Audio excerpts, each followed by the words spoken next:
Monica Thibodeau, Mayor Pro Tem. Sandy Woodman, Council. Nancy Carter, Council. Carl House, Korean Town Manager. We also have with us Director Joe Hurd, Fire Chief Don Platt, Police Chief Jeff Ackerman, County Clerk Rory Ackerman, and BIO Christian Lehman. With that, we'll go on to item number 1, discussion and consideration of approval of the First Amendment to the contract for solid waste and commercial recycling collection between the Town of Doug and Waste Management of Virginia Incorporated. Turn it over to Town Manager for payments. Thanks, Gary. So this was an item that was supposed to be under consent agenda for the first meeting of this month. It didn't get on here.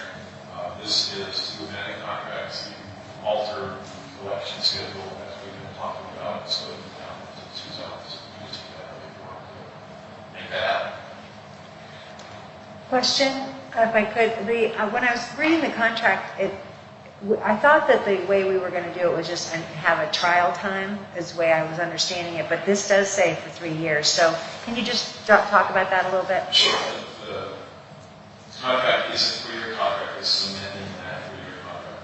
If after this initial one and this 2-zone thing doesn't work, and we come back to council and say, hey, you that it was a miserable failure, we'll go through the same process. Okay.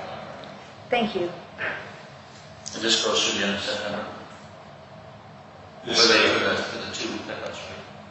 This is until we change it back. So if it fails, we'll come back to council and say it failed, and we go back to one zone as opposed to Any further questions? Yeah, but in September when we go to single pickup, or whatever we go to single pickup, it's still going to be split Monday and Tuesday, or everything will be left on Monday. I'm just using those days as an example. So in the times of the year when there's a single pickup, it will still be 2 zones. Okay. And so the big change here is it's 2 zones as opposed to 1. That was the big change. It obviously extends the number of days that waste management is in town. Hopefully it shortens the amount of time per day that they're in town and get out. Maybe they'll make all the collections in one day.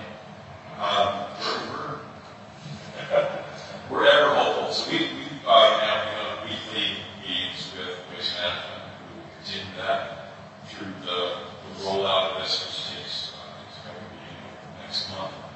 We'll continue to meet with them. Sandy Cross is working on giving them an address list, so their drivers will actually have a point-by-point list in their trucks to be able to interact with their mobile device, thing that they pick up. Hopefully, that will reduce the number of missed pickups. That's Great.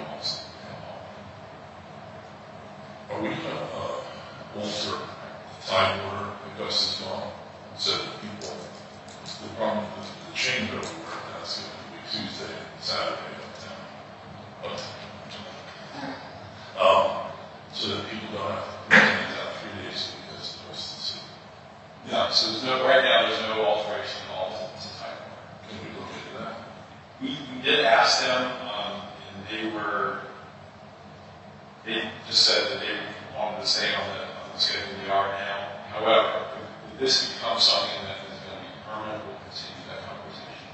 Yeah, because it's the only complaints that I've heard. People saying, I'm going to think more about 3 days a week. That's not something that the residents here are accustomed to. Other places in the county, that's just a normal game. But I know that I interact with my mechanics. Personally, I would find it to be really short, but this is just something that's cheating or whatever. Right. Yes. And I understand. And that second day would be optional, right? With the 2 pickups a week of the trash, then if they don't have enough trash, they don't have to put their can No, in. what I'm talking about is the recycling cans. Right. So That's Monday, right? That's right, always Monday, and then Monday. So if you're a Tuesday and if you're in the northern zone, you're not putting you're putting can out household trash on Right. Monday. You put it out on Tuesday. So now you have to put out recycling on Monday, trash on Tuesday, and trash on Saturday. Right, and I'm just saying, if they don't want to put it out on Saturday, if they don't have that much trash, then they can just have two. Yeah, but I'm not really asking about the trash. The trash on Friday. Friday. Yeah. What are they? Right. Is that it creates one more day with the recycling for the people that are in the morning. Right. Yeah, That's all. got it. And so if we can get that to Will, I mean, this becomes something we say, hey, it can work as planned. We'll talk about it already. Tidewater's never said they had as much tissue getting through the town, though, have they? Yes. Any other questions for Drew? There being none, I'll entertain a motion. So moved. Yeah, just take a motion.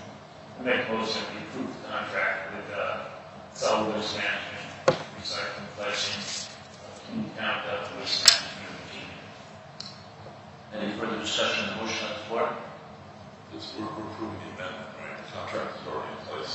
Right. Yeah, just an amendment. That's it. Clarification was any further discussion? We'll do a roll call vote. Mayor votes aye. Mayor Tenethibet. Aye. Councilmember Mooney. Aye. Councilmember Whitman. Aye. Councilmember Camus. Aye. The motion passes 5-0. Item number 2, follow-up discussion and possible adoption of financial policies. Drew? So we presented at your council meeting, I believe it was on draft financial policies. Based on the feedback that we received at that meeting, we made 2 changes to this. Unless you want me to repeat the entire presentation, which I can do, I'll cover the changes. I'm sure no one's excited to hear me talk about that again. So there are 2 changes. The first is on page 6. This was the fund balance trigger that we talked about. So this removes the 75% fund balance trigger, which that triggers replenishment, and just replaces that with a 50% total fund balance trigger. Which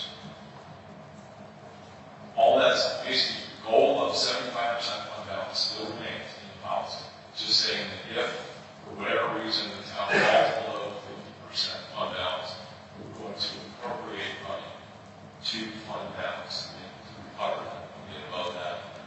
The danger line is what balance that goes to 50%.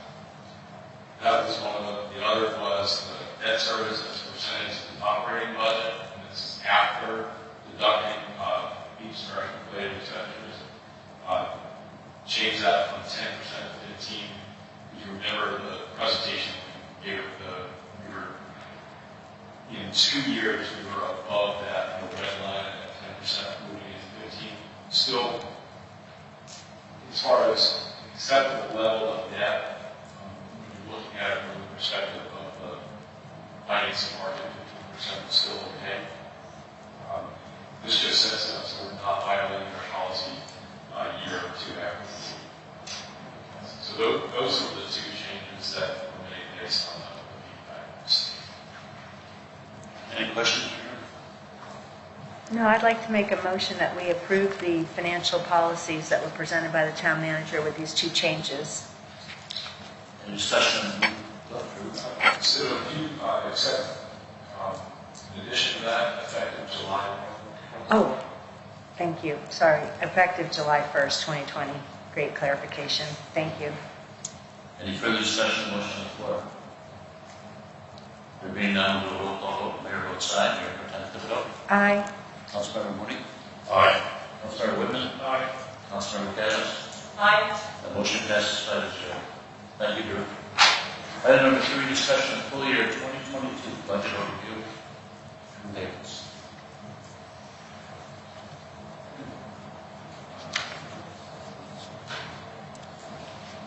We have in front of you, we've shown a couple of ways to make some printed material for you. Don't intend to sit here and read this to you today. There is a lot of information contained in this, and there's going to be a lot more information to follow as we prepare the entire budget document that will give a lot more detail.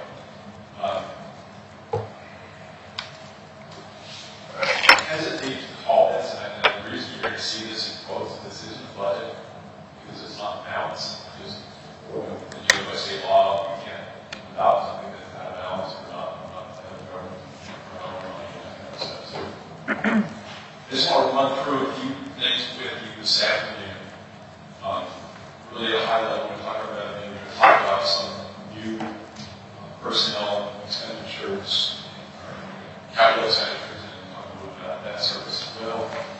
We'll go through a very quick overview of this department by department, which is how you will have it broken down in the information that you have. We'll look at a 5-year forecast as it stands right now. And then I'm going to really be looking for your input. The reason I need your input is we're out of balance. So we're $972,000 out of balance. So expenditures exceed revenue. This is what I'm calling a gross needs budget. So this is all the positions and all the acquisitions that you've heard about in your retreat are included in this expenditure budget. Revenue is then estimated very conservatively. So we have $972,000 credit. I want your input on how to close that credit. Obviously, there's two ways to do that. Reduce the bills out or increase the comes in. Increase revenue, decrease expenditure going forward. It's probably likely to be a combination of the two. So you have in the packet that we gave you, so you have the slide deck, and you want to follow along with that and make notes on that. First item in your slide deck should be just a single page, front back.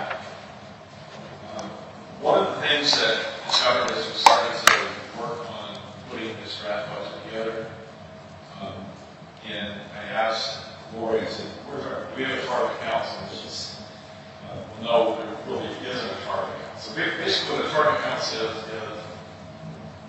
your departments all have a 4-digit code, right? And then you have what's called object codes.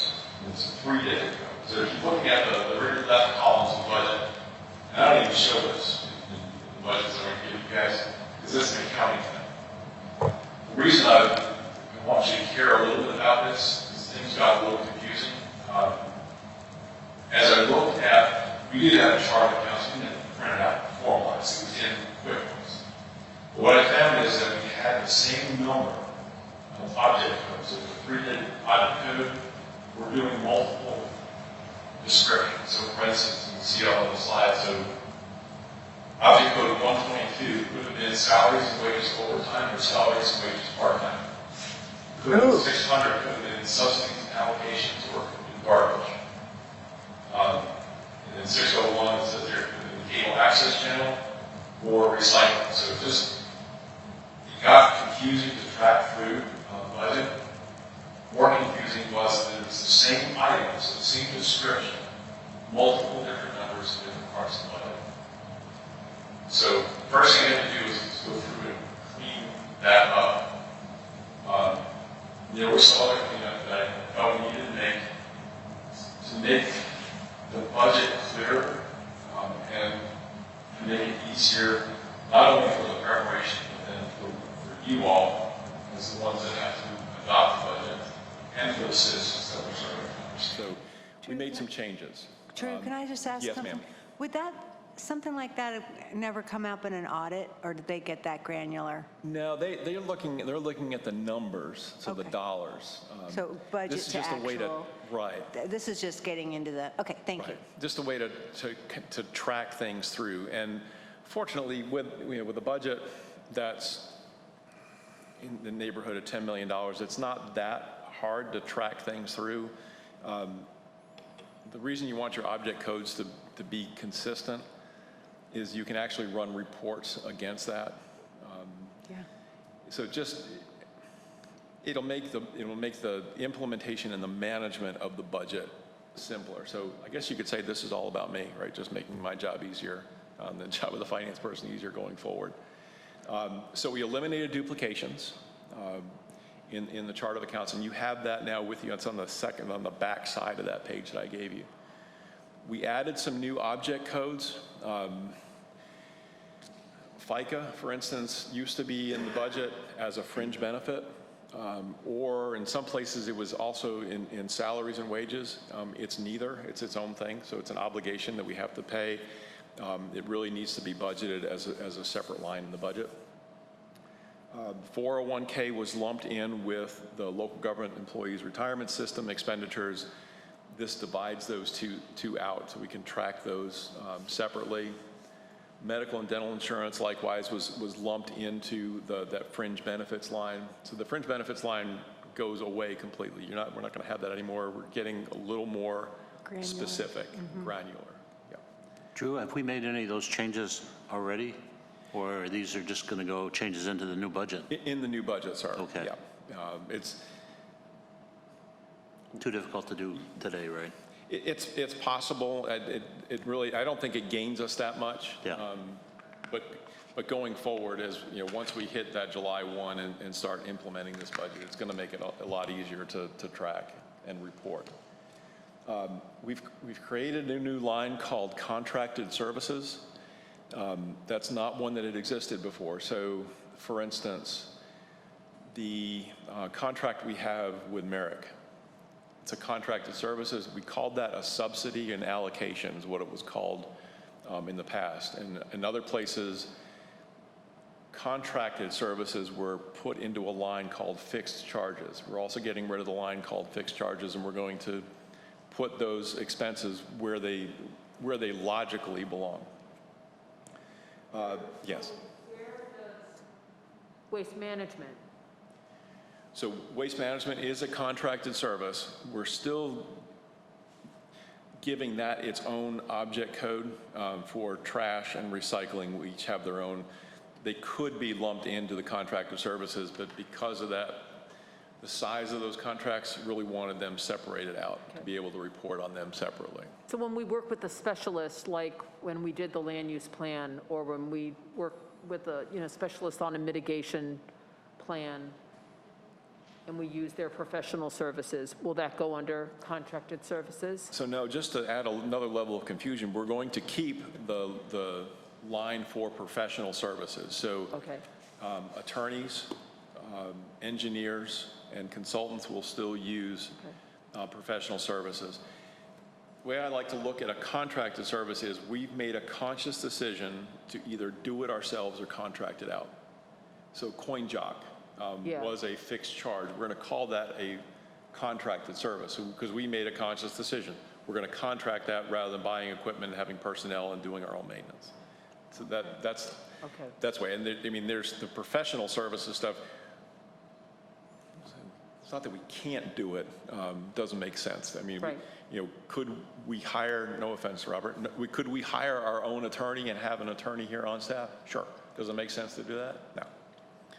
And the same thing with an engineer. You could hire an engineer, but you would need to hire half a dozen of them because they all have different specialties. So that's the professional service. Thanks. Bit of it. Good distinction. Good question. And then we've added a line for technology, hardware, and accessories because of the policy that you just adopted requires an annual inventory of technology. So computers don't meet our capitalization threshold of $5,000, which is what we inventory, is our stuff $5,000 and above. The policy specifically requires that technology equipment also be inventoried annually. So we need a way to track the purchase of those annually as well. Leased equipment, so we lease copiers. Right now, that is in fixed charges, I think, where that has been residing. And there was another line that was. The copiers ended up in a couple of different places, so we've added again, a line just to call out what it is, to make it clear, and that follows through the entire budget. We've added a line, merchandise for resale. So that's the Duck branded stuff that we sell at events, Jazz Fest, for instance. That used to just come in under supplies and materials. Really isn't a supply of material. So we buy it intentionally to resell it. And then you'll see in the revenue side of the budget, there's a new line for merchandise sales, so the revenue. So then we can say to the council, we're losing money on the merchandise or we're making a little bit of money on the merchandise. Drew, could I, before we go on software, for example, would that come under technology hardware? I mean, software itself, or would and then the Shoshin folks, would they be professional or contracted? So Shoshin is a contracted service. Okay. The software, you'll look at the IT budget when we get to that. We capture that in dues and subscriptions because it's a subscription service. Okay, yeah. And that's where most of that software gets captured. Thank you.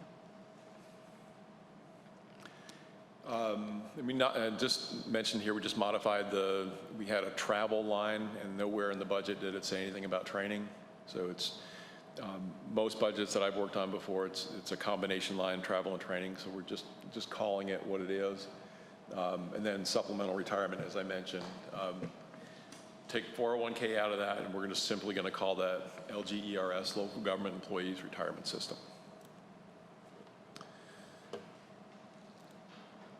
I confused you all yet? No. Maybe not. All right, so we're modifying the use of the term subsidies and allocations. The only place you're going to see that in your budget now is for the fire department, because that is an allocation to a nonprofit organization that provides service to the town. It's not really a contract because of the nature of that. So we're calling that a subsidy. The fixed charges I mentioned that we're eliminating that.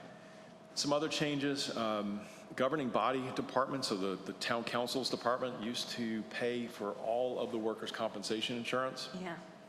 Not really sure why. So that now is, those expenses are allocated to each department. So based on the payroll in that department and their workers' compensation classifications, there'll be a line in each department's budget that has personnel for workers' compensation, including council, because we have to pay workers' comp for you all too.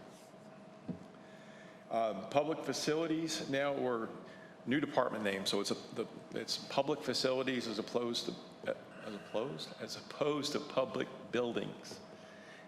So the maintenance technician that we have now, Kim Pittman, he's currently in the inspections department. So his function really has nothing to do with inspections and mostly to do with the maintenance of the facility. So calling it public facilities, so it's buildings and grounds. So the grounds maintenance contracts, the boardwalk maintenance that we do will all be captured in the public facilities line. Everything except sidewalks. So sidewalks, the village sidewalks and duck trail will be captured in streets. That's part of our transportation infrastructure. And the landscaping for that? In streets. In streets. Right. So the public facilities department will pay the landscape contract for here, which used to be a little bit in public buildings and a little bit in parks. So now it's all public facilities in one place. We've renamed the department called Beach Protection, and we're calling that Environmental Protection. So this was a suggestion that Joe had, because yes, we're going to continue to remain focused on the beach protection, beach nourishment, and the work there, but we're also going to be doing some work along the shoreline here. So have this one department capture that as well. So we're going to call that Environmental Protection. What was formerly known as the Parks Department, because the parks expense, the expenses related to maintaining the parks is now in public facilities, we're renaming that department Recreation and Special Events. So again, just trying to get more separation between the maintenance activities that comes with cutting grass and painting buildings and all that kind of stuff that we do in public facilities, and just focus primarily on the work that we do around our special events. Those are the most significant changes. It'll make it a little bit confusing as you look at comparing this year's budget to the fiscal 22 budget. For instance, you'll see that the governing body is going to go down. Well, why? Well, because workers' comp is now gone elsewhere. And there's just some some name changes, and again, trying to get the expenses where they belong. Drew, what does the roll-up look like? So does the department budget, say for instance, police, is it basically salaries and fringe and I guess debt for vehicles, but like parks or whatever you called that one, would not roll up to any department, be separate roll-up item? If you know what I mean, the next level up from the chart of accounts, the next level up from a 122, as a matter of fact. Okay, so the departments is the 4-digit code. Yeah, so recreation and special events would be on a par with the police department. They'd be the same level in the, basically in your accounting system, there'd be a department. And the idea is to have all the expenditures related to a given function in one place. So in the current budget, if we said, how much does it cost to provide police service to the town of Duck? Well, your logical assumption was, well, let's just go look and see what the police budget is. But that didn't have everything. It didn't have workers' compensation, for instance. That's a cost for providing police service. So we're just trying to gather it all in one place. Something as simple as a water bill. The water bill for here was paid for out of streets. Don't know why. But Kay's been hunting down some mystery water bills that we're trying to figure out why we're paying them. So not a lot of money, but again, just want to know, as I told you all when I was interviewing with you, I was going to ask why a whole lot. Am I asking why a whole lot, Lori? Well, I'm not gonna answer that question. But just when there's a salary, right, when there's a salary, it's still portioned or allocated to a particular department. Yes. Yes. Right. Unless, of course, a job spans 2 different departments, and then you have to decide, is it really a 50-50 or is it a 60-40 or? So I will tell you just, I call it a little bit of laziness. We do 50-50 is as granular as we get. Okay. And when I talk about personnel here in a little bit, we are changing some of the allocation. We have a few folks that are split. Kay is split. Sandy is split between a couple of different departments. Well, yeah, we'll lay that out. Okay, thank yeah, you. Sure. But so for instance, to follow up my question, say for instance, streets, would that roll up under then Joe's department? Or would that be a separate item? Streets is still a separate item, so it's still a separate function. So even though a department doesn't have personnel, because we want to try to capture all the, and to Ms. Cavaness's point, it's not all the expenses. So we do use some of Joe's time in the streets department, but we're not allocating it down to that. So while he may be managing a piece of that, I may be managing a piece of that. There is no dedicated person in that. Thank you.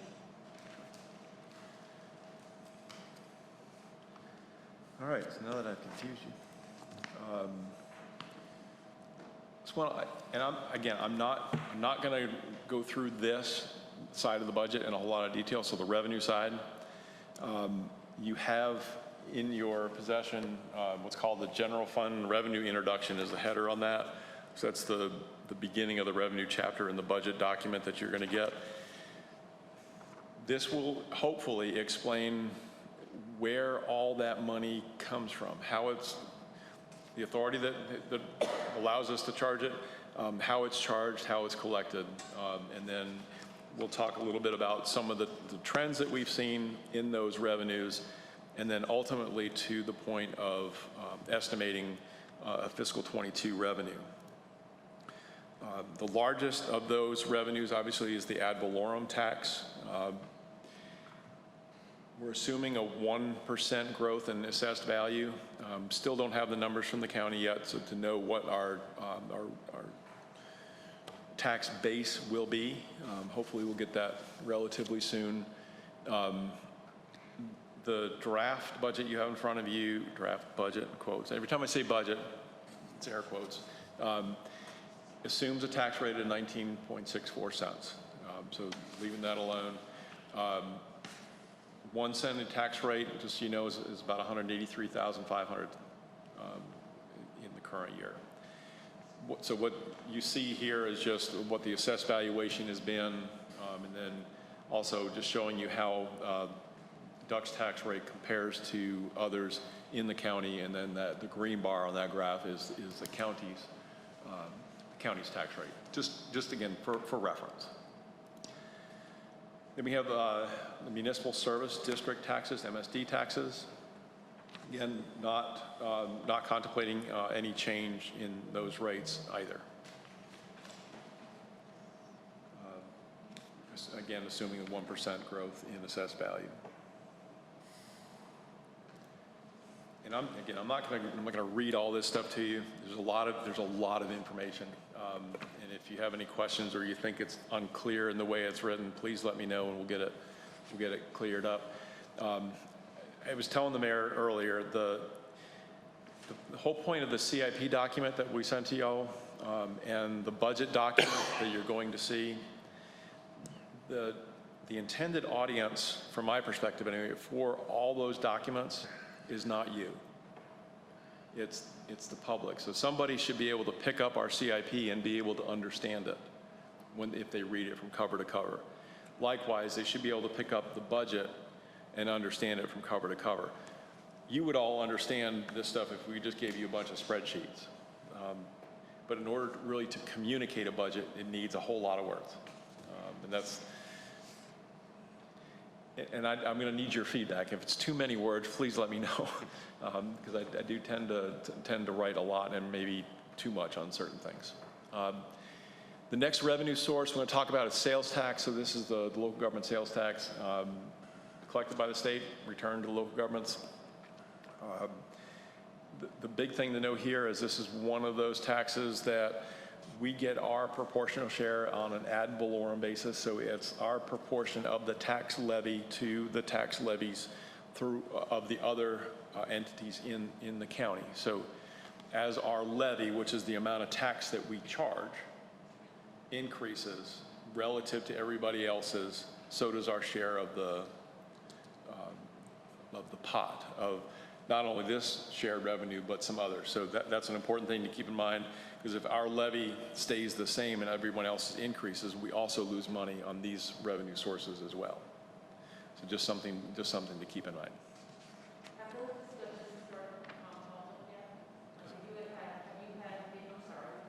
Have you had a manager meeting where there's any hints about?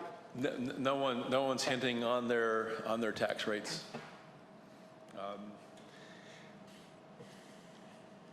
In the former county I was in, that was the case there as well. People paid that pretty close to the vest.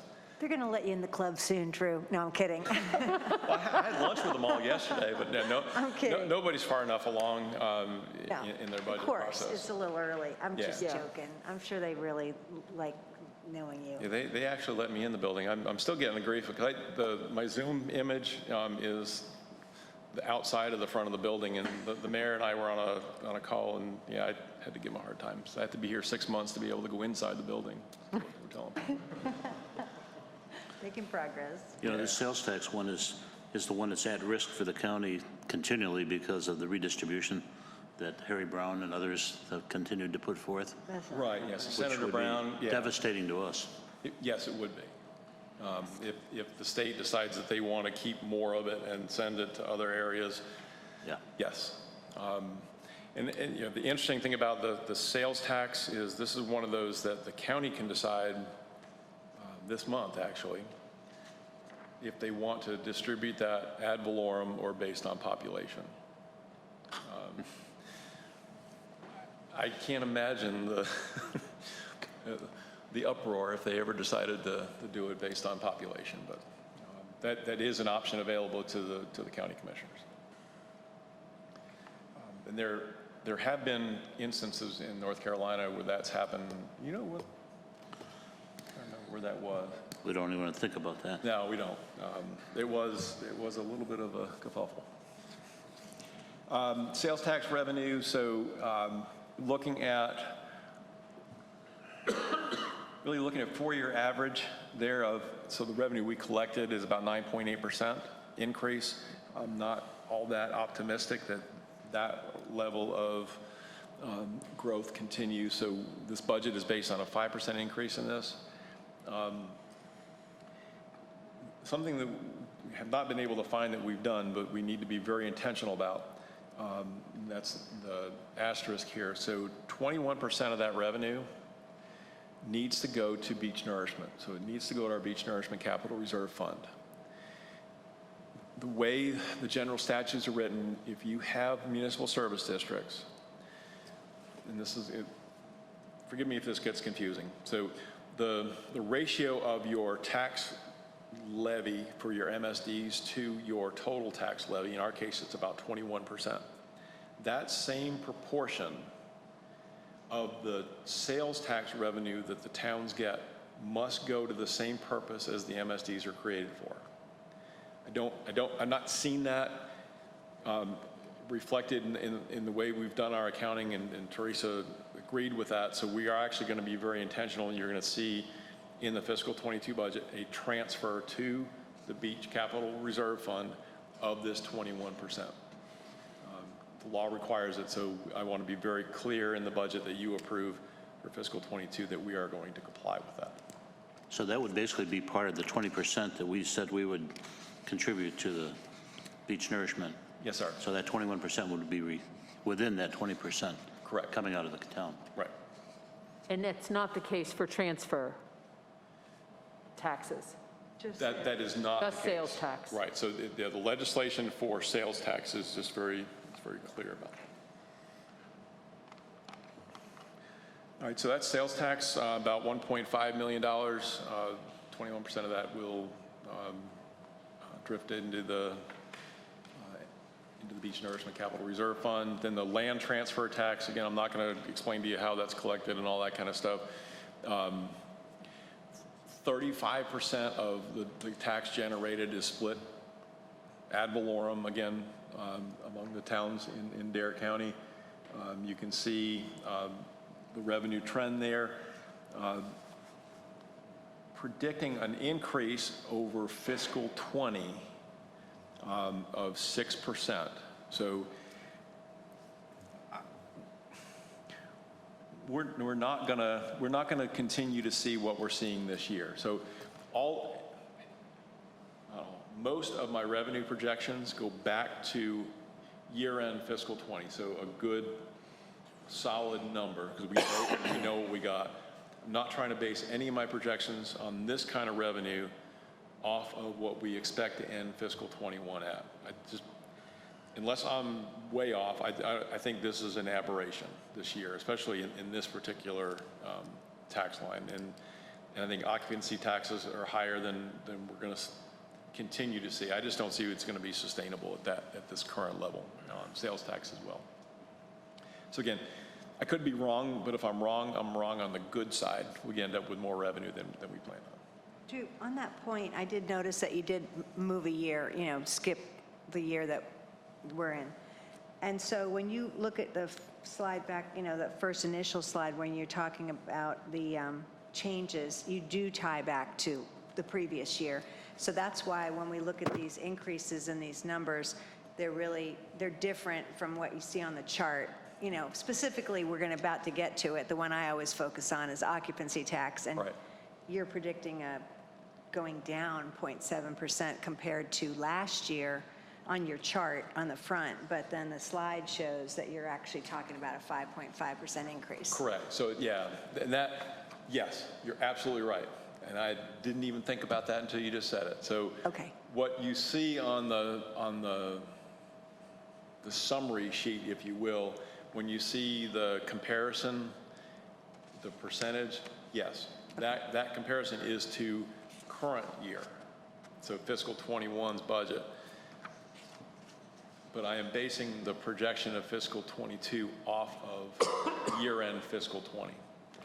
Just trying to be a little more conservative. Right, and you're using the same, Right. methodology, and these are darts that you're throwing because it's a projection. Uh-huh. But it is. Darts? Well, I'm not sure if that's the right. It is You know a what I dart. mean?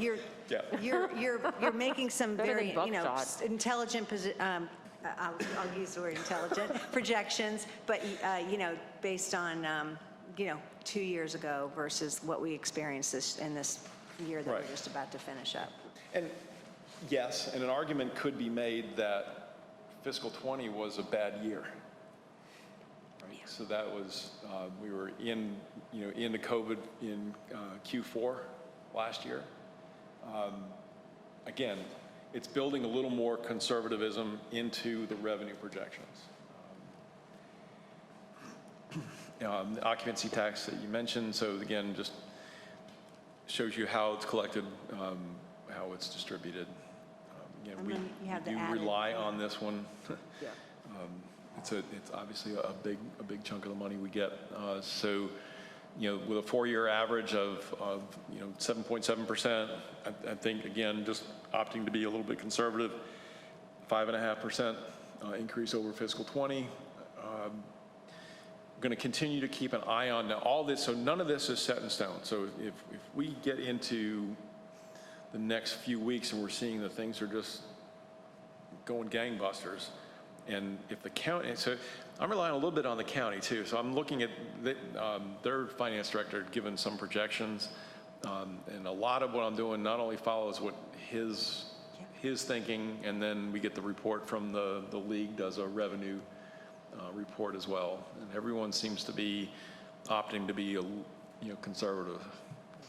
And then we've got the added problem of not knowing what the other tax rates are going to be. So Right. unless things are equal, these numbers really could fluctuate just based on what other towns do. Correct. And then just, you know, there's some other smaller line items. If you also, you know, we are going to, again, apply for the government access channel grant, and we'll talk about it on the expenditure side, make some improvements in this room. Still very hopeful that we're going to get the BRIC grant. It's almost $1.7 million. And then the National Fish and Wildlife grant, that's, again, tied to the NC-12 project. Where's the tourism grant that we also got for the sidewalk? Is that That's in there. That's in in the here. baseline? Sir? Is that in the baseline already? Yes. It's accounted for in the revenue. Yes, sir. Beer and wine tax, not really. This is such a small amount of money. So, in low 4 digits. So, estimating $1,700. Really not seen a whole lot of increase in this revenue over the years. So, just kind of hold the line on that. Again, the package you've got there explains a little more about how that tax is generated. Utility franchise tax, this is one of those, and we talk about this at the council meeting when I do your monthly financial update. There are 3 components to this. Again, I'm not going to read all this to you. Electric should continue, that portion of it should continue to remain strong for us, especially if we're seeing occupancy in the rental houses higher year-round. More electricity means more sales tax generated, and that does, a portion of that does return back to us. The electric piece of it is the largest component of it, of the tax revenue that we get. The video programming is a small amount, very small amount. That one continues to decline. And then the telecoms tax, which is the one we keep talking about. People, as they're shedding their landlines, there's just less tax revenue going into that state pool, and thus less money that we receive. The 4-year average right now is looking at about 1.9, estimating 1% increase over fiscal 20. It's about almost 410,000.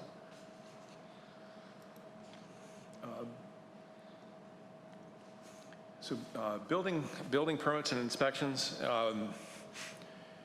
This one we're having a real good year this year, Joe, on this.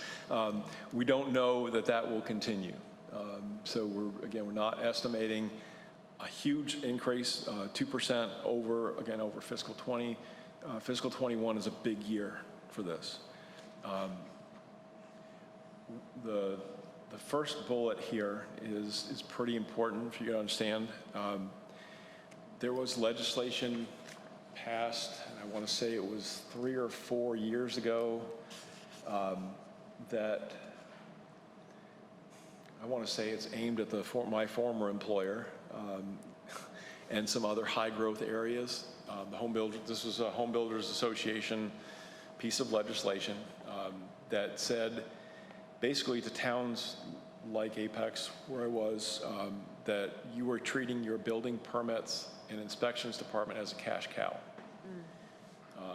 So therefore, we're going to make a law, and the law now says that all revenue generated from building permits and inspections has to be used for building permits and inspections. That's another reason when you get to the inspections department on the revenue side, we're removing the maintenance technician from that and any other expenses really not associated with the work that Steve does. So it's a portion of Kay and a portion of Sandy's in there because they're doing building inspection function. We just need to be sure that, again, that if we're collecting all this revenue, that it gets spent just on that. If we have more revenue at the end of the year than we had expenditure, we're required to reserve that. So that needs to be something that the auditor will need to, and I'll work with Teresa really as we're closing out the year to be sure if we have too much money to get it allocated. There are ways to be sure that we spend it, and there's some. Well, this is on Zoom, so I won't say, just in case there's legislators watching. But that was just one of those laws that was passed. I'm not sure how much attention folks are paying to a town like Duck or those on the Outer Banks. It was the Wake County, then the Charlotte Neck area, the high growth areas. And I can tell you that it wasn't a cash cow. We're still not working at too much of a profit on those. So when you say other permit, that's like the trade and technical type of permits, the HVAC and the... So that's wrapped into the building permits. Oh, it is. So then where it says other permit revenue is not restricted, what would that be? CAMA. Land disturbance permits, Okay. CAMA permits are Oh, I'm probably the surprised two that wouldn't primary be ones. part of it. Okay. Now, so the legislation was really targeted, again, by the Home Builders Association at the building mechanical, so the multi-trade Right. permits, yeah. Oops. So ABC revenue, again, just going back to about a 2% increase. I'm not going to read to you how that tax is generated and then shared. There are restrictions imposed by the state on how it can get used at the county level. When we get our $62,000 or $63,000, there's no restrictions on it. Still interesting to me that this is, given the year that we had, it's just stunning to me that this number is not bigger than. I mean, it really, this, of all the years, this is the year that I would have expected it to spike, but. But this And is it just might. liquor, right? This isn't beer and wine, right? Is that? Just right. Yeah, this is just, so this is, So, I mean, the dent, I mean, Yeah, the the beer, big the pepper, wine all thing, of it, anything that has to do with alcohol sales, I'm always kind of surprised, given And I people think come probably- here to vacation, and at the end of the year, I think we'll probably see at the end of fiscal 21 that we probably outpaced what we anticipated, what we budgeted.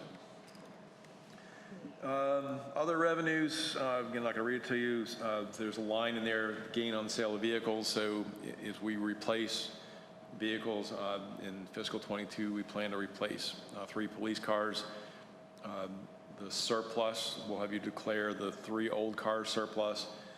We put them on Gov Deals. Chief Ackerman is the one that runs our surplus disposal through Gov Deals.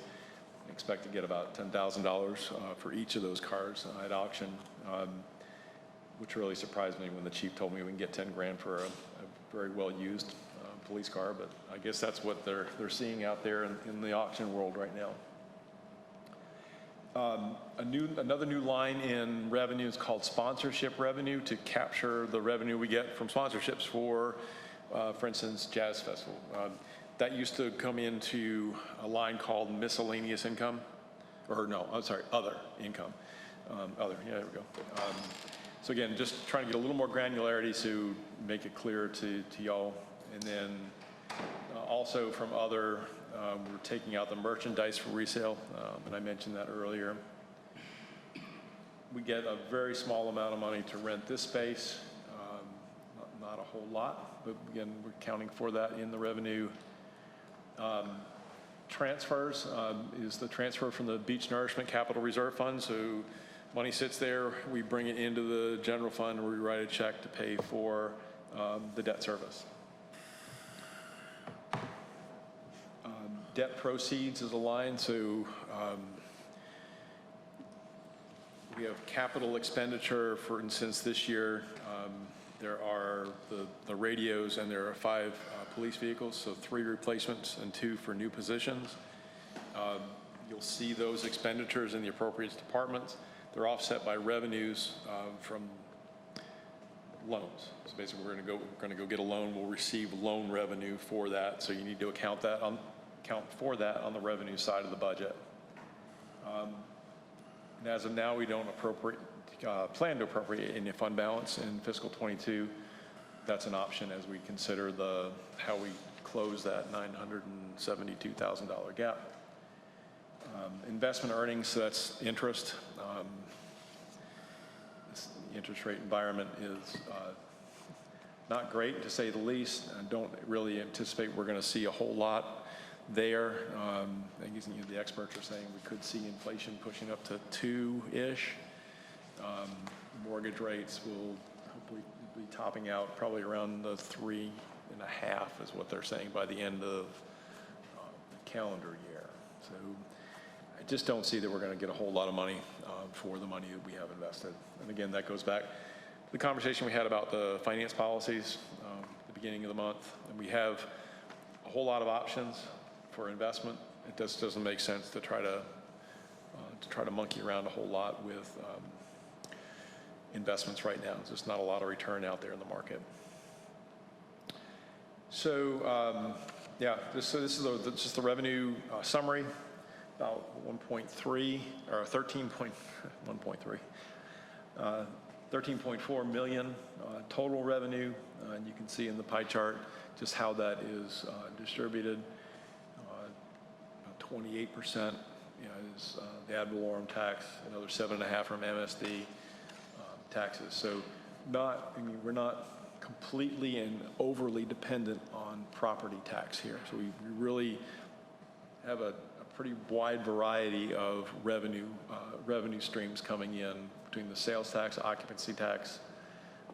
Obviously transfers is a big one. That's just directly to pay for the debt service. And then looking at the amount of money that we're anticipating for grants is a testimony to Joe's work and the team here. If everything works out, it's about 18% of the revenue will come from grants, and that's primarily tied to the brick project. Biggie. So showed this slide at the beginning, and you're going to see it a whole bunch more times. We're still out of balance, just saying. Expenditure. So we have 15 operational departments on a couple extra lines for transfers and one for contingency. Contingency, I'll just cover that real quick. That's 1% of expenditures, deducting for capital and debt service.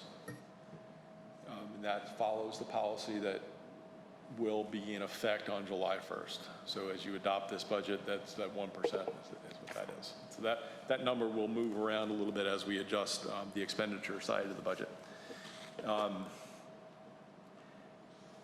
We'll go through each of these, and certainly, if you've got questions or comments, please let me know. Also wanted to break it down by type, so expenditure type. And we talked about, so personnel is all personnel-related expenditures, not uniform. So it's all salaries, wages, insurances, FICA, retirement, workers' compensation, all in the personnel piece of that. So about 25% of our total expenditure is for personnel. 29% is our operating. So that is, the easiest way to think about operating is it's everything that's not personnel, capital, or debt service. So it's the contracted services, it's professional services, it's buying pads of paper, and computers, that kind of stuff are in there. Capital is, so it's true capital. So the $5,000, you have a $5,000 capitalization threshold. Anything above that is capital. That's there. We also have smaller bundled purchases in that line. We consider here capital to be a great example. SCBA replacement. That's not a $5,000 piece of equipment, but we call it capital because we're buying them in a group. It's just easier to track how we're investing the taxpayers' money. So it's all of that. And then debt service obviously is debt service.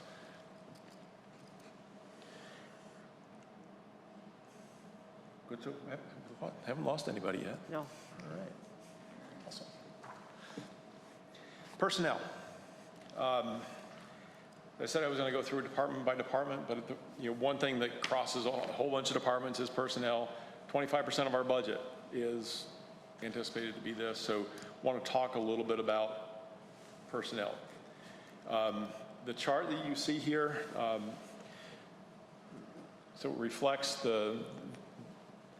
it's 5 new positions and a half a position.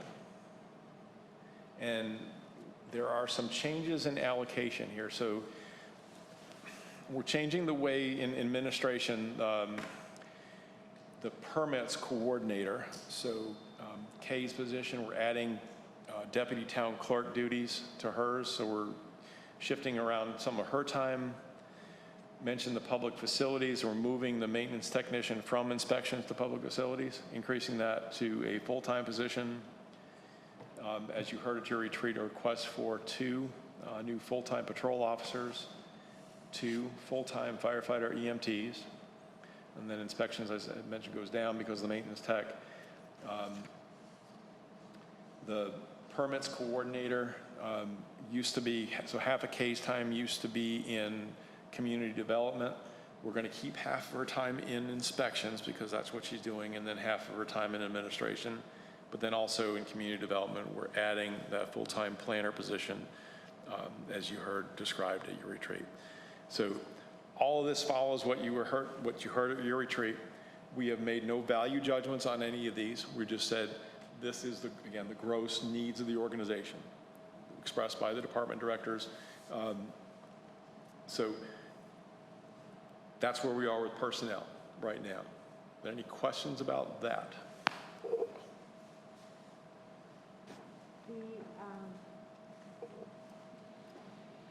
I'm sorry, the last 2, inspections and community development, I know you just said it, but we're taking the inspection down a half because we're taking somebody out of there. I'm sorry, I forgot who. But we still have a new full-time position, and then could you just go over those last 2 again, please? Inspections and community development.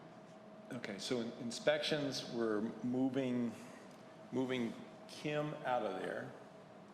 Okay, Right, so into that will public remain. facilities. Okay, got it. So inspections then will remain Steve, full-time. So all of Steve's, half of Sandy and half of Kay. Community development will end up being Joe, half of Sandy, and the new planner's position. And Sandy's other half is in Inspections, correct. Okay. And then Kay is going to be split between inspections and administration. Got it. Good thing you're just using 50/50. Yeah, Yeah, when you start dealing in quarters of, yeah. Forget it. yeah. Thank you. Didn't mean to hang us up on that, but I just wanted to get it. And then just a breakdown of how so that the 25% of the budget, how that is further broken down. About 73% of that is in salaries and wages, and the rest, you can see there how that's broken out. Drew, do you have someplace the, That's a handy or maybe it's chart. on the next page? I'm jumping ahead. That's fine. I see the answer to my question a couple of, so. Is that it? This, When I turned the page, I saw it. is this Plus individual Yeah. people. this piece here that's entitled personnel, sort of an enhancement of your slide? Yes. Okay. So, yeah, the personnel, yeah, thank you. The part of the tree that's in your package, it's personnel. That is all of what you just saw, and then really it'd be the personnel chapter in the budget document, and also explains all the benefits that are provided and all that kind of stuff to Thanks. employees. Certainly. Thank you. Good question. Personnel costs, this is just historical. Even without adding personnel, obviously, we do continue to see increases in costs. Health insurance continues to increase. The retirement contribution continues to increase. So, again, even absent adding staff, we do anticipate having to keep up with those changes in costs. And those are factored into when we get to the 5-year financial forecast. All those changes continue to get projected into the future, so you can see how personnel costs change over time. So built into the personnel costs, so this is the new. All right, so this is about $451,000. So it's new positions that account for about $339,000 of that.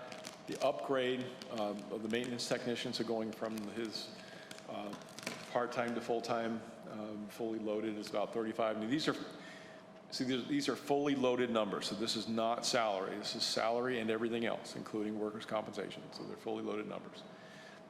And then to implement the recommendations that are coming out of the MAP study, the pay plan, it's about $76,000. I'm not going to spend any time talking about the pay plan. Becky is going to be here at your mid-month meeting, either here or here, but she'll be attending to talk about the pay plan recommendations and answer your questions relative to that, and the personnel policies as well. So that'll be at that meeting. Mid-month May? Correct.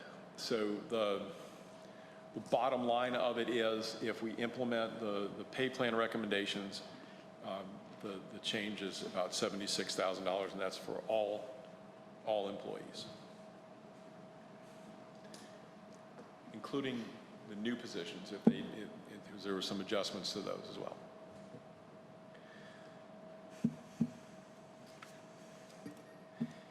And then, so the reason I do, man, sorry, my fingers. The reason I'm doing this is to give you an idea of what's new in the budget. Again, we're out of balance, $972,000. So just giving you that information to continue to have that in your mind. Very helpful. So operations, so that everything else category that we talked about, there's some kind of new stuff in here, and some stuff that is not entirely critical, right? So we're not going to go out of business if we don't do these things. These are things that we need to do. They're on the schedule to do. But again, we're not going to go out of business if we don't buy new computers. We get further behind if we don't buy them this year, and then we end up with an older batch of computers. So there's computer replacements. There's 5 for the council, 3 in administration. There's 1.5 in police, 2.5 in fire. The half is the one that Nicole, administrative assistant there, uses. There's some routers associated with police vehicles. And then travel and training. I put travel and training from all the departments, not because I think that we need to eliminate travel and training, but because that is one of those, again, we don't go out of business, mostly. We'll have to find money, right? So for mandatory training, a lot of the mandatory training we can get locally, and we can get at very low cost. We don't have to travel long distances. It's nice to be able to develop our employees by allowing them opportunities for advanced training. Police and fire have mandatory training that they have to do every year.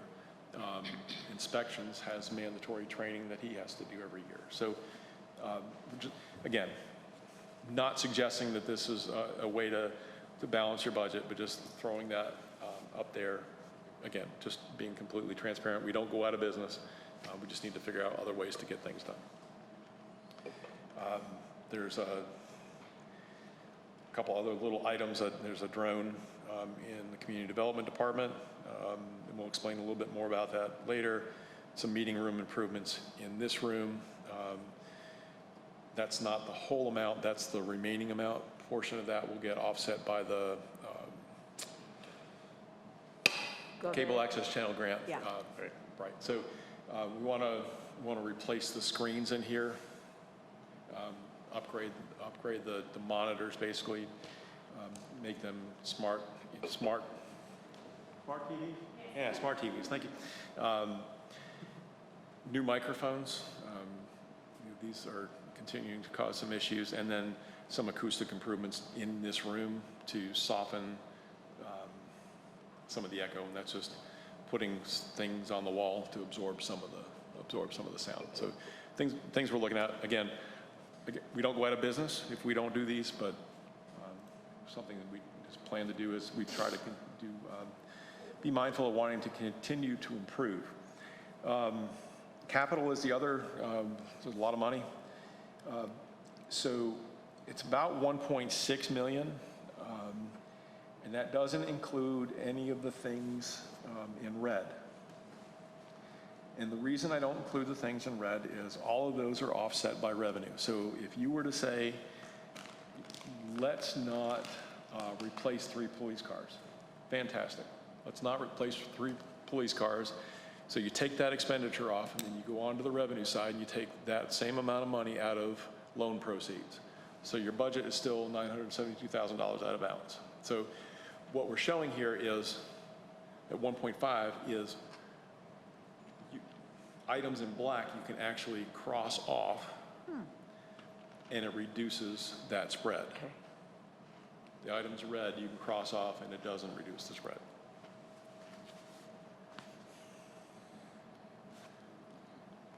Clear as mud? Drew, you and I had a long discussion today about the 450 for the public safety building, and we talked about perhaps setting aside a capital reserve fund, in that we don't know what the future is going to be, when we're going to even have that expenditure, and rather than doing the whole 450, start building a reserve fund, and if we needed more in the coming year, take it from the general fund. Do you see that as a I guess it's more of, shall we research that a little bit more? So yeah, we can. I mean, ultimately, if we're going to spend the money, it's just a matter then of accounting. So it's still, the spread's still there, right? So unless we're going to fund a piece of the design, put that into the capital reserve fund, and then don't plan on doing any of the design work until fiscal 23. That's the only way that the spread narrows. So it is a way, it's an accounting way to set up a fund that will survive then year to year, or fiscal year to fiscal year, like we do with the beach nourishment.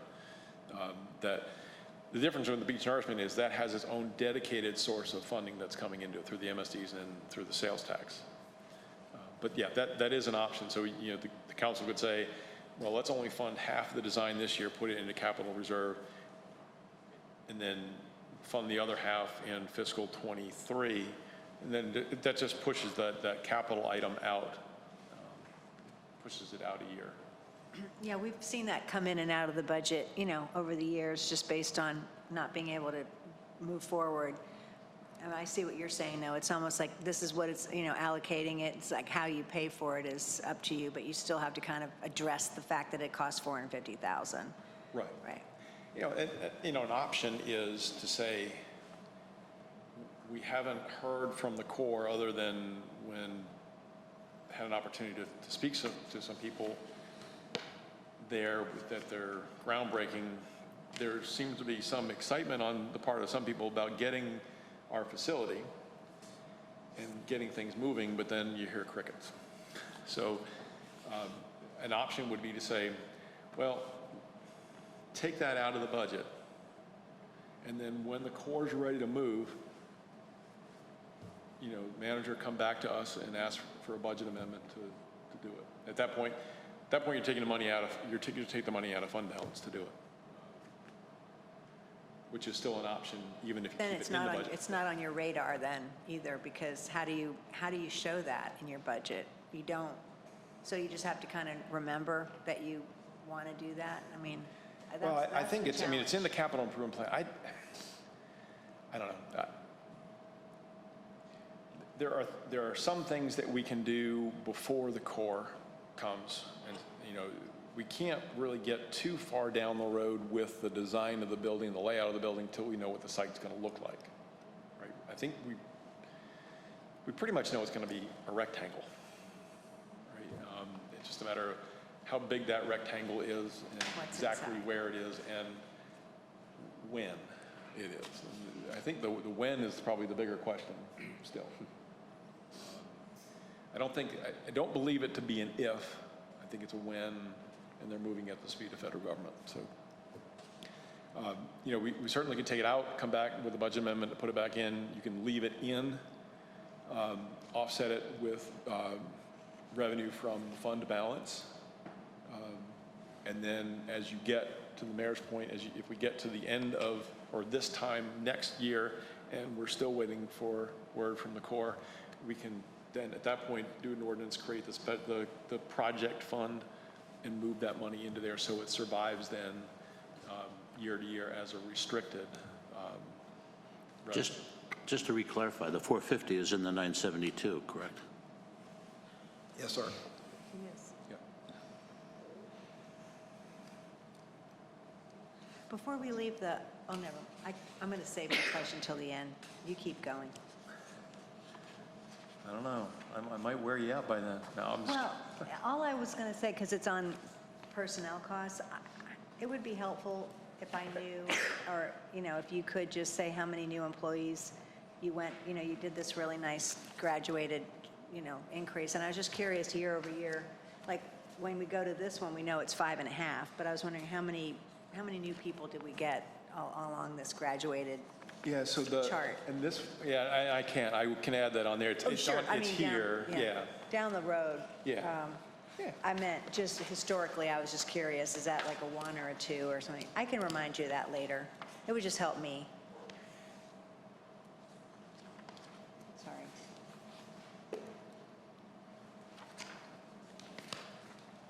Because, we're going to have personnel increases over the years just by growth of salaries and that kind of thing. So I was just curious, that's all it was in my mind. Sure. Yeah, we can add a number on the inside of those. Not a problem.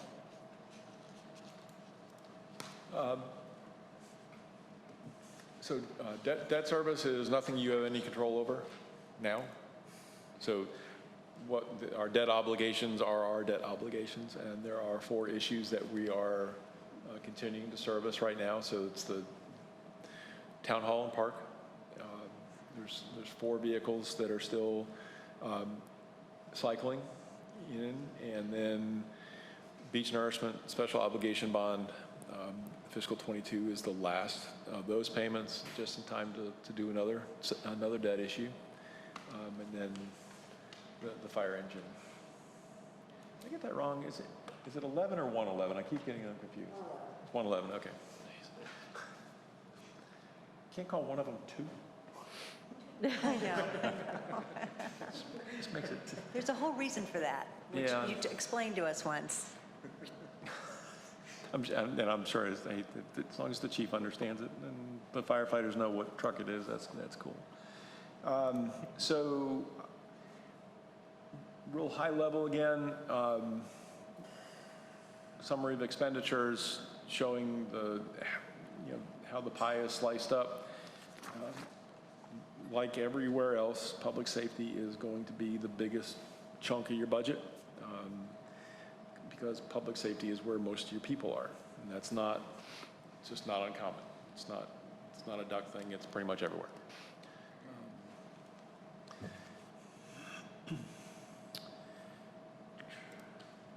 Now,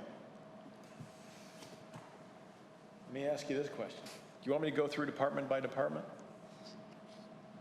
Just if there's a highlight there, that's all. You want me to, okay.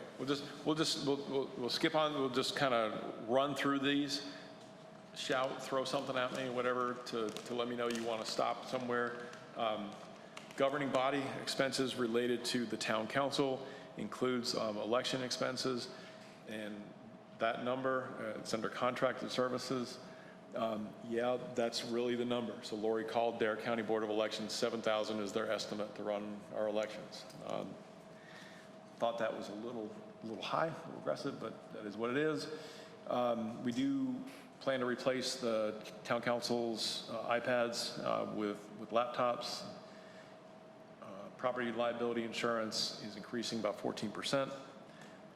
That's a combination of reinsurance rates. So the reinsurance market right now, the rates are kind of through the roof. And then, of course, our experience modifier. So we had a good loss year roll off, so it's a 3-year running. We had a good loss year roll off and a not so good loss year roll on. That will follow us until that rolls off 3 years from now. It's about $7,400. I didn't mention before, so council used to pay for accounting and auditing expenditures in the governing body department, moved that to finance because that's a finance function. Let's see, administration, so this is, it's me, Lori, Kay, Christian, and Betsy are primarily the department. You can see the expenditures there. There's 3 computer replacements per the schedule. That's Lori's and Christian's and Betsy's. Let's see, finance. Again, we moved the services here that I believe belong in finance. Finance department does not have personnel assigned to it.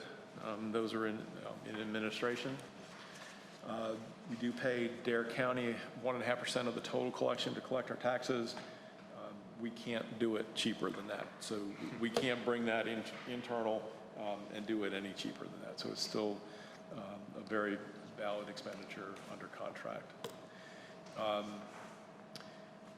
So legal, this is just for the services of our contracted law firm. There is an increase. This is the first increase in your monthly retainer since 2007, which to me seems pretty darn reasonable. Even with Robert in the room, I'll say that. So going from $2,500 to $2,800 a month. They've adjusted their hourly rates as well. We still receive a discounted rate on their services beyond what they would pay in the market or get paid by the market. Question going back on the finance, when we use professional services for our accounting, obviously we always get the audit. Accounting, we've used outside services, with our transition to you as our new town manager. So is that something you foresee as just sort of the same level of service that you'll see going forward, using the Teresa Osborne's agency? So we'll use Teresa some.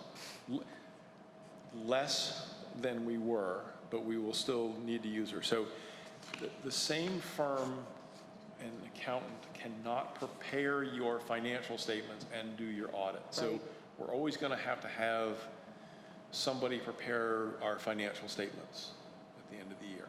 Okay.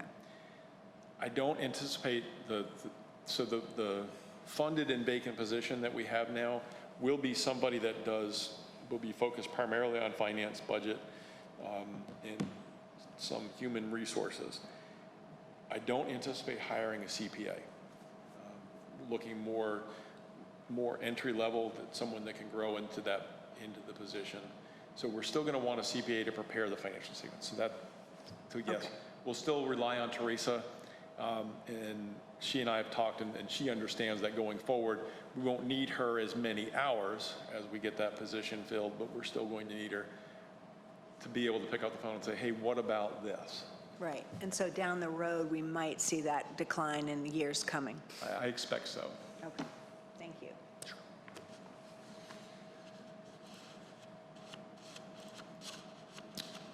Okay, so public facilities, I think we've talked a lot about this already, so it's one person here. I'm not going to read everything that's in here, so it's everything related to the buildings and grounds. There's non-specific funding, so that we call it tree removal. We have, I can't remember the exact number we have in there, $1,000, 2,000? I can't remember what we ended up putting in there, Joe. But, so that's if we need to remove trees. And if we don't need to remove them that are endangered or dead, we're also having this tree contractor, particularly in this area in the park, come and take the vines out of the trees. So the vines are parasitic and they're not really good for the health of the tree. So again, it costs a little bit of money, but it's certainly better for the health of the tree, and it makes the grounds look better too. This does include the design of the public safety building. We talked about the improvements here. IT. Oops. So IT is the contracted service with Shoshin to manage the servers, support our workstations. The only unusual expense here, so it's $535, so it's not a huge expense, and that's for some online IT security training. We want all of our employees to take a little bit of, well, actually, all of our users of our network, so I think probably you all will be getting it too, just basically some training about don't click here, that kind of stuff. The real vulnerability to any IT system is not from hackers, trying to bust through your firewall. The vulnerability is someone clicking on something that gives people access. So just some very simple training that Shoshin can set up for us.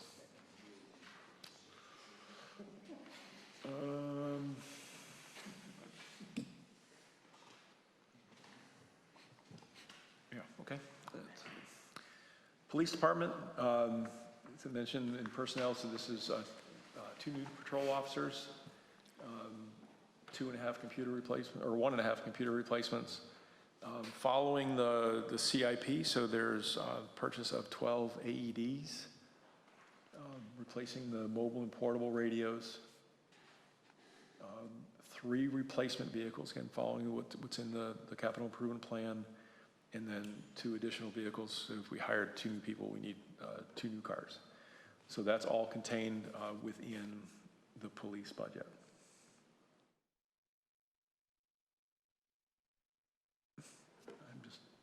Click there. Fire department, again, as we talked about in personnel, 2 new firefighter EMTs. Again, trying to get to the minimum staffing level. 3 computer replacements, essentially then replacing the mobile and portable radios. Again, you all heard that from the chiefs at your retreat. And Chief Black did a really good job at your retreat explaining the other major purchases here. So the turnout gear to remain on that schedule of replacement. Replacing thermal imaging cameras. She did a really good job explaining the needs of those. SCBA and hose and appliance replacement, again, following the schedule that's been laid out. And similarly, extrication equipment replacement. And then the subsidy to the Duck Volunteer Fire Department is a total of a $37,000 increase. $6,000 of that is for roof repairs. We need to get some repairs done to the roof to prevent the leaks that we've got. The travel and training we used to budget separately as a line in the town's budget. We're going to include that in the subsidy. And then the police and fire department are cooperating on the purchase of supplies and materials primarily for the building, so the paper supplies and that and the like. So we've reduced the police supply budget by $3,000 and put that into the subsidy amount to be managed by the volunteer fire department. And this is the request for subsidy. And again, the bullet points are just repeated. I'm not going to try to answer any detailed questions, but Chief Black is here if you have any specific to these. Or in the interim, as you have a chance to spend some time with these numbers, if you let me know what your questions are, I know that Chief Black will be more than willing to provide answers. Are we double counting the 6,000 and the 3,000? Say again, please. Are we double counting the 6,000 for roof repairs and the 3,000 for something else, half of something, but it's showing both as expenditure and also in the subsidy? Are we double counting that $9,000? Just a question. So the 6,000 for roof repair. So the revenue side, our total subsidy that we are providing in this budget. Did I get it wrong, Chief?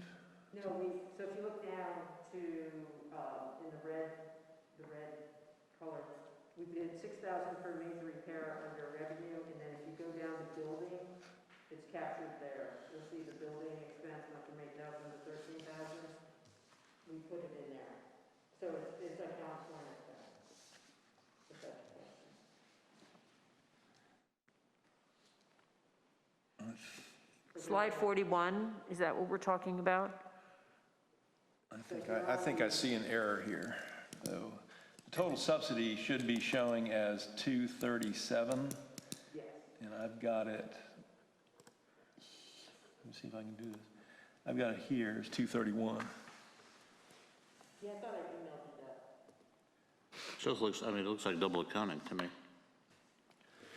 You know, it's just, I've shorted the slide that's up there now is short by 6,000. So that should read 237 there.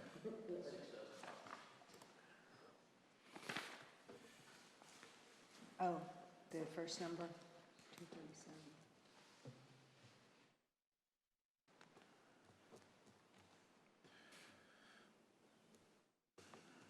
Okay. That's just a question. You can look at that later.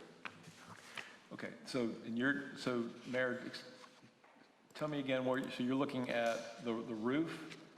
Yeah, one of it looks like, So 6,000 in revenue. yeah. Right, and then the building line is 13,000, which contains 6 from us and the 7 from just the normal, so 6 for the special roof repairs and 7 for the normal routine maintenance of the building. Right, Chief? Yes. Okay. So we just broke out the roof repair because it was larger than, normally we absorb the everyday building repairs, but because that was a larger project, that's why we separated out revenue. So just to be clear, we always budget for building repairs for the building because the fire department's responsible for it. That's usually between $6,000 and $8,000. We separated out the request for the roof repair because that's about as much as we normally spend a year, so that we could capture that it was kind of a major repair. But it's absorbed in my request for building already, so that balances out. So it's basically just, and I think this was a practice that goes back a number of years. So there's the kind of the base subsidy, and then if there is an anomaly like a roof repair, that was shown separately, mainly to keep track of what the subsidy is, the requested subsidy is year to year, absent those anomalies, the larger numbers. Is that about right? When you say that it's a $37,000 increase of the subsidy and you itemize out the 6 plus the 4 for training and travel and the 3 for purchasing supplies, that's 13,000. So what's the rest of the 37? Or did I So miss- my original request that isn't reflected here was for an increase from 209 to 224. Thank you.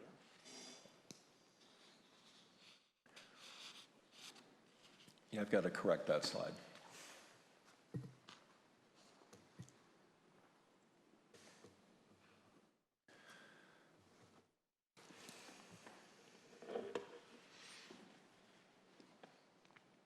All right. Inspections, I've talked that one to death. Again, these are just the expenditures related to inspections. Ocean Rescue, so this is the contract with Merrick's Company, increase $8,500, and that is following the contract. No change in service, so it's same years. The big difference is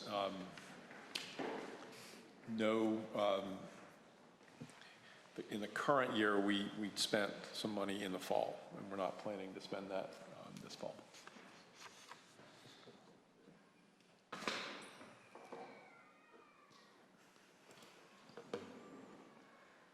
Then streets and highways, I really couldn't think of anything else to call this. We own neither, but it's really, so it's transportation infrastructure, so I guess we could call it sidewalks and trails, but mainly just for comparison's sake, as we're looking at how we compare to other cities, streets and highways, and that's kind of a historical name that you've used here, so I didn't really see any pressing need to change that. So it's primarily, it is the maintenance improvement of the sidewalks in the village and duck trail.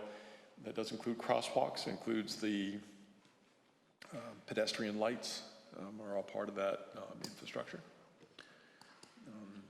Some projects there, obviously the reason you have 106% increase here is because of the Highway 12 elevation project. But it doesn't include the boardwalk. It does not include the boardwalk. That is included in public facilities. And Drew, we've always historically gotten that Powell bill funding, and that's allocated to streets and highways. Do we still get that? We're not eligible for Powell bill. Really? I don't know how we get it. We don't have any, because we don't own streets. I know, but we've always used it for this, so we always just thought that was what it was for. Nominal, right?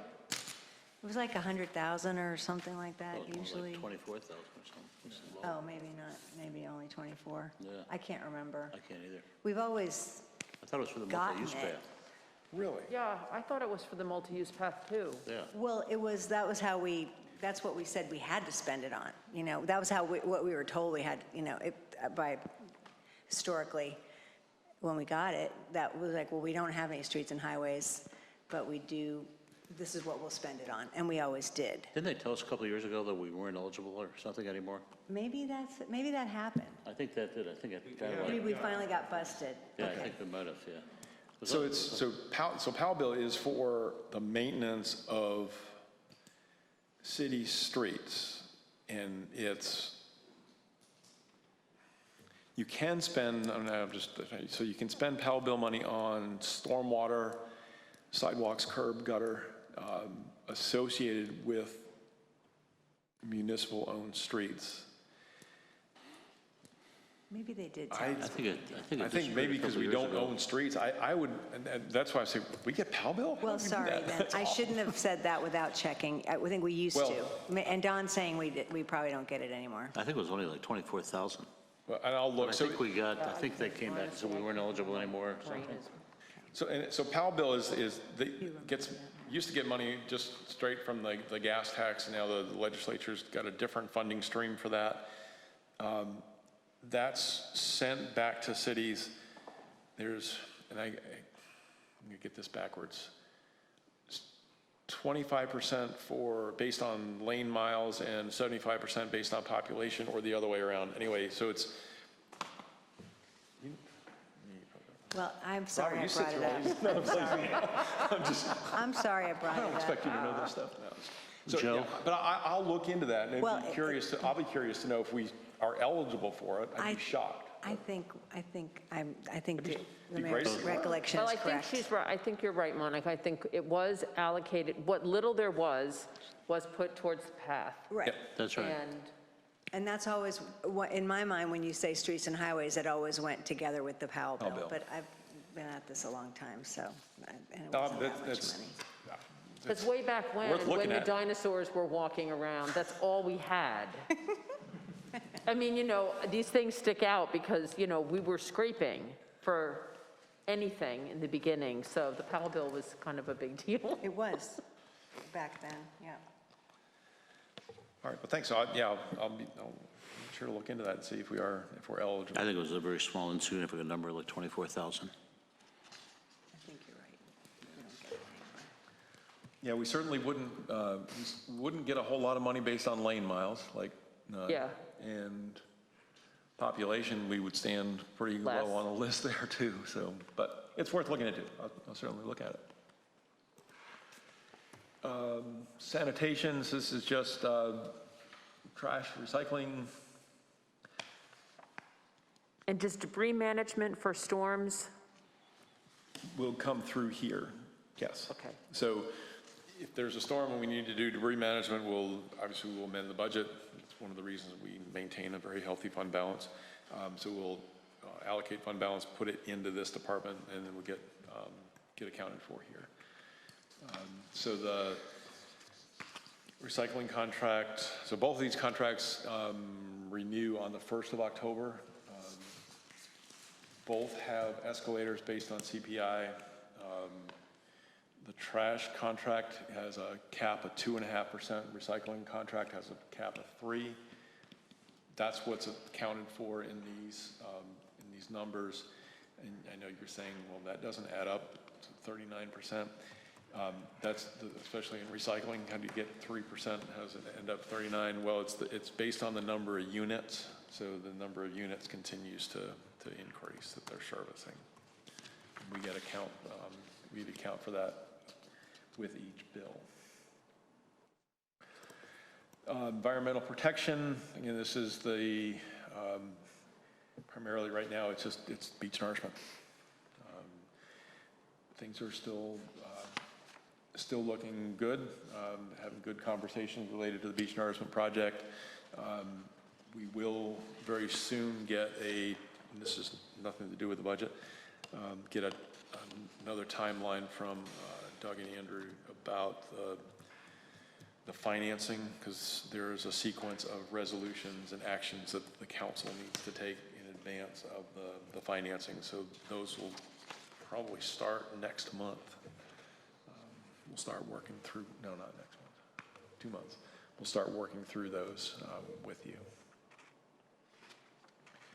This also does beach grass planting, the beach monitoring. There is in the revenue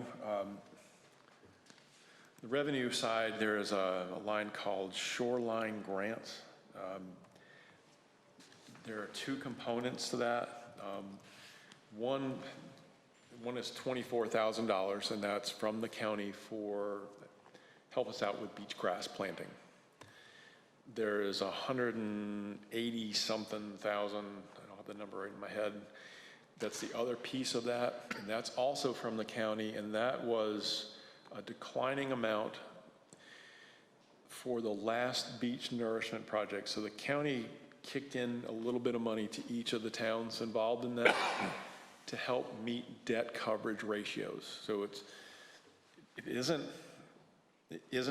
to pay the interest or anything like that.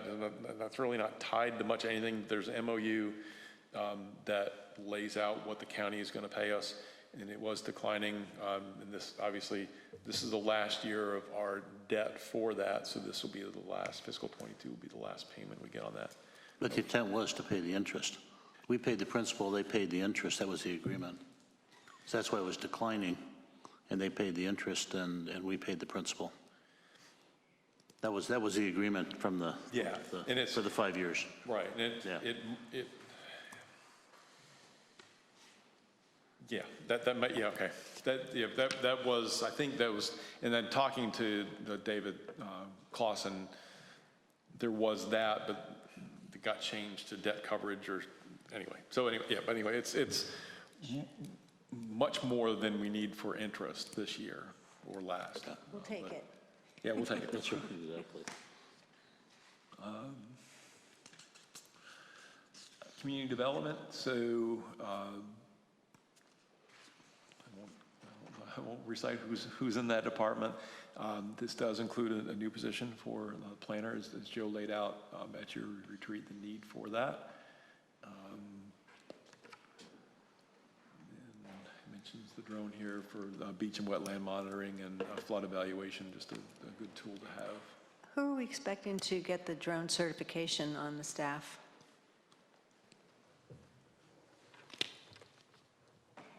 We've had 2 people who've had that certification in Sandy and Christian.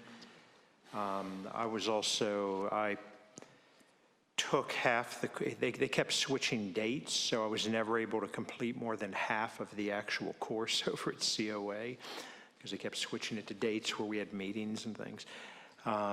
So that could be something that, if needed, I can pick back up, or even should it be approved, the new planner position would be another logical choice for someone else who would be able to operate those. Great, thank you. And then recreation and special events. Again, there's a lot of changes here, and just the way things are named, a lot of it.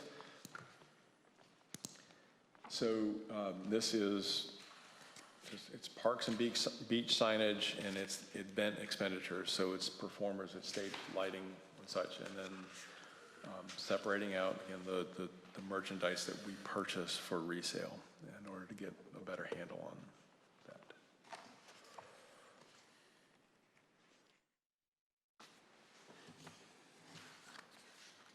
And that's just the bottom line again. And so, we're still out of balance. Nothing's changed since the start of the presentation. I will just briefly run through, and you've got the expenditures. The thickest piece of your packet is the expenditure side, and it does have each department, the spreadsheet, and then the notes that go along with it that explain what's contained in each one of those lines. So you have a lot more detail there. You also have the 5-year financial forecast, and I'll just run through this very briefly. I'm not going to get into a whole lot of detail until we can get the budget balance. There's not a whole lot of value in getting the forecast, getting into a lot of detail in the forecast. But I just want to let you know how it's been developed. So it's maintaining, we don't have any anticipation of additional staffing beyond what's requested in fiscal 22. The merit and the merit increase and merit bonus is factored into the projections for personnel costs, as are the continuing costs that escalate in the local government employee retirement system. Figuring about 10% increase in medical insurance premiums per year. Hopefully we'll outperform that, but who knows? 1% increase in workers' comp. Workers' comp, actually, those numbers that are in this draft budget will adjust a little bit. We did get the numbers from the league. My guess was within like $400, so I didn't go back through and change everything, but we will in the next draft. Actually, a little bit better rates than we've seen in the past. So that's good news. But we're a bad loss year away from seeing additional expenses there. So just keep hoping for no losses in workers' compensation, right, chiefs? No losses in workers' compensation. I don't want to see anybody get hurt. And that goes a lot beyond the money that there. Operations, you can see some of the assumptions built in, 4% increase in P&L insurance, 3% For trash and recycling, just even though one has a 2.5% escalator, just lumped it as 3. Following contracts for ocean rescue. I'm not going to read the rest of that. CIP is followed for the capital purchases. And then non-capital, just increasing that by about, or non-CIP capital, about 5% a year. Again, just to try to be pretty conservative or aggressive in estimating expenditures, so we're not underestimating as we get out, 3, 4, 5 years down the road. Don't conclude the bigger things, the beach renourishment, the public safety building, and vehicles, which are there's ins and outs there. It really doesn't make sense to have it in the projection. Those are going to be fixed. Doesn't affect the spread. Debt service follows the debt service schedule. Again, excludes those big things. Again, trying to avoid the big spikes. So you can really see how trends are in more of our fixed costs. The transfers and contingencies are the following the law, the MSD taxes and the sales tax, and then the 1% contingencies in the expenditure side. Revenue side, no changes in tax rates, 1% increase per year in assessed value is assumed. Motor vehicle tax revenue, 1% a year. And you can see the rest of those there. Again, not going to read them to you. You have this available. Again, this is just to show you what the model looks like, and we can tweak any of those numbers. If you say, I just think we're going to see, 10% increase in utility franchise, we can plug that in, and you can see what that does to your forecast. More an exercise in being an Excel nerd than anything else, I guess. Then the gain on sale of vehicles follows the CIP replacement. Yeah.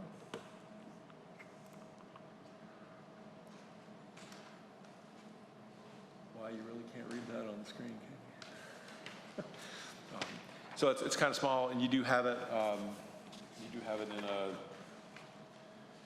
and I'm sorry. For those that really need glasses like I do to be able to read these, the numbers are a little small, but I'm trying to avoid the fold-out pages and things like that, trying to keep it to 8.5 by 11. If you want it in a larger format, for whatever reason, I certainly can provide that to you. Just a graph showing the trends, revenue and expenditures. The dashed line is projection, solid is solid. It's what we have, what we know, basically.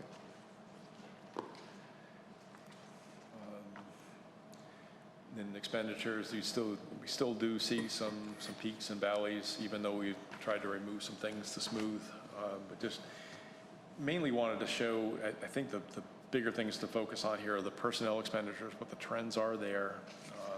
And obviously, as you would expect, because medical insurance continues to increase, retirement continues to increase. Even if you don't increase staff, you'll see something of a linear gain there in those two, in personnel expenditures, and operating similarly, because we're just basically adjusting that on a very gross level. You see something that's fairly linear. Then revenues, historical and forecast, and this is just a mess because there's so many different revenue sources. This probably just makes it just a little bit easier to see. And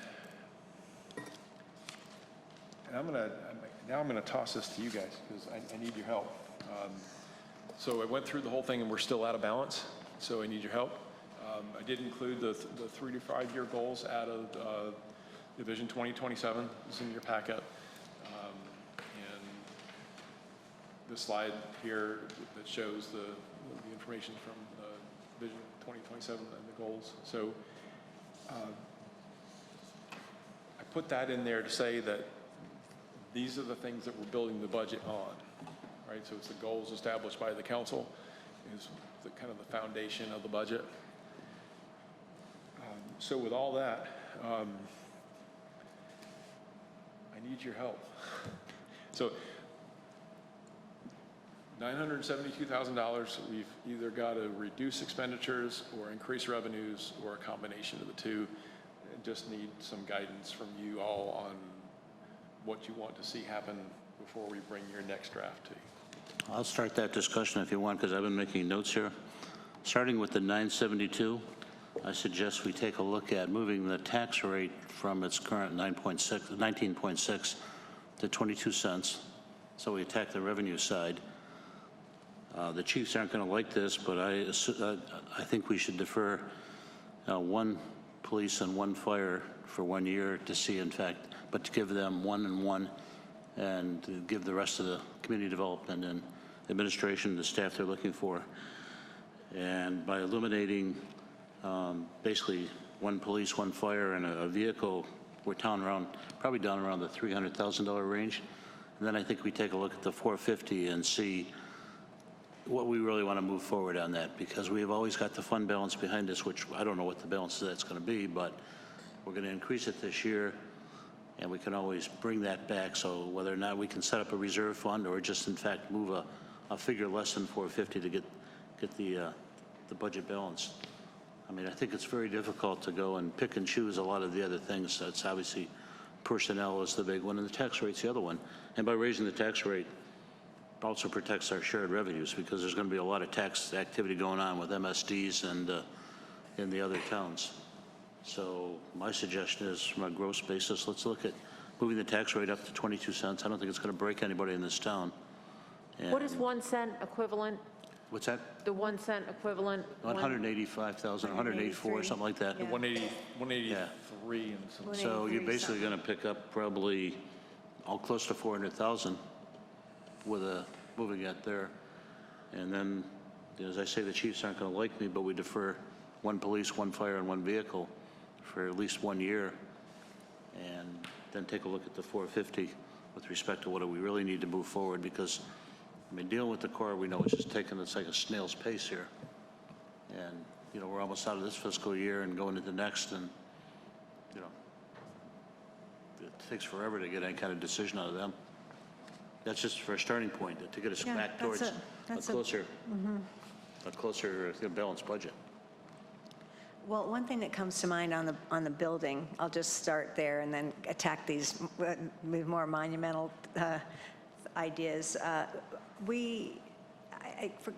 I'm not sure, because I didn't get that deep into it, but because we don't have the new building yet, we've been making sure we have enough maintenance. Is that your cover, you know, because the building, I know it's got the roof and all that stuff, but is it bursting at the seams, falling down, you know, adequate? Are we envisioning ourselves being able to live in this public safety building for the next, you know, 4 years while all this plays itself out? 4 or 5 years. So I'll start, and then I'm going to ask Chief Black and Chief Ackerman to add on. The short answer to that is, can we live in that? Yes. I mean, that's my assumption, but I guess I wanted to hear it from somebody Right. else. So it is suboptimal. It's subpar. The $6,000 is to Band-Aid a roof.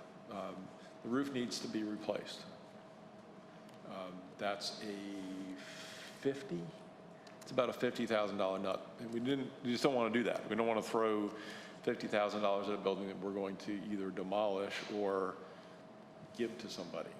So the thinking is, let's do what's necessary. Chiefs, if you would use the microphone.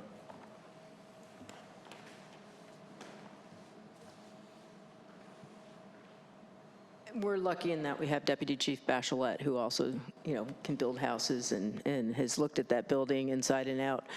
So he's really helpful, and my words to him are secure the castle. So tell me what we need to do to secure the current castle. The roof is our biggest worry right now. So the 6,000 is a decent fix to that roof, because I don't want to come to you and ask for a roof when we know it's not a 15-year roof, right? For us, it could be a 3-year roof. So that, I think that's our biggest obstacle as far as maintenance. We're managing everything else. I'll come to you if something comes up. Space, sure, we'll make it work, whatever you tell us we need to do. I know I'll fall on a sword about personnel, and we'll live in the constraints of the building. It's not adequate, it's not ideal, but we've worked with it, and we'll continue to work with it that way. My concern coming to you would be more maintenance related, not please give us a new building, so. Got it. Thank And you. and I wasn't proposing delaying the public safety building. I was just saying No, no, moving no. that 450. But I mean, realistically, we're not going, you said it, a snail's pace. So I'm Oh, yeah, we thinking are. by the time everything all happens, You're 4 right. years would be Agree. a jackrabbit speed at the way we're going now. And you're referring to the snail's pace of the core and getting the project just, yeah. I mean, and then look at construction too. I mean, it's tough out there Oh, to yeah. get anything moving, even if you could get through all the hurdles that were just to get to that point. So it's just a long, we have a ways to go in that building regardless of what happens with the core. And that's just was making sure everybody was acknowledging and, yeah. Okay. How about the long range in your air conditioning system and your generator, since we use that as the backup location? So HVAC, if you've ever been up there, we have multiple units because we've had multiple build-ons, and we've replaced the majority of them. We've been able to absorb that. Worked with Chris a little bit over the last couple of years maybe, but we usually can absorb that in our maintenance fund. So we haven't had to come to you with, oh, 3 are out at the same time, but we're probably replacing almost 1 a year. We've been able to absorb it in the building line. What about that emergency generator you have there? What is the life So expectancy? we're on of that? we've had it a while now. I forgot what year we put it in, but we have a maintenance contract, and so they're constantly working on it every year. We had a pretty major repair about 2 years ago, but again, we haven't had to come back to you because, again, part of our budget is to keep the upkeep of the building. So the roof is the only one that we wanted to separate out because that's more than, a couple $1,000s. So. I mean, the reality of the situation is we got to maintain it because we don't really have a short-term solution. Exactly. I know. We're going to have to just I mean- hold it together. Yeah. How does council feel about a tax increase? I mean, I think that there is, I would certainly explore the tax increase based on the fact that we kept it perfectly revenue neutral, and we haven't, I guess we could look back exactly when we increased it before.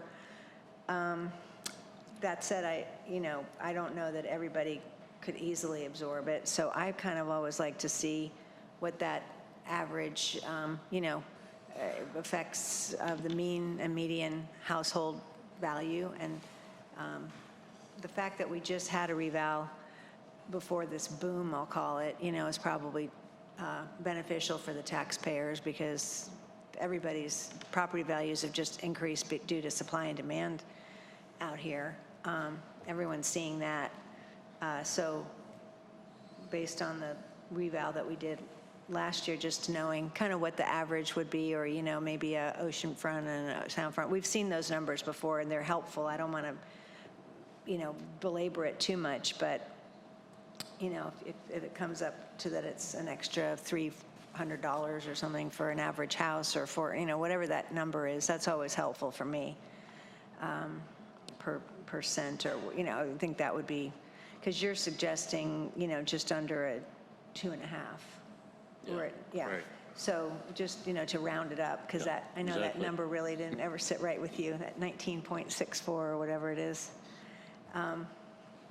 That's, that, if we did that, just, all I'll say about that right now is that that would need to really be something that we grow into, or that would last it, because I don't really want to come back and have to do that all the time, that to me. But, and then with regard to the personnel, I need to think about that, because what I heard from the chiefs was that they need them for their shifts, and you have to kind of go 2 by 2. Maybe there's some economies of scale with hiring 2.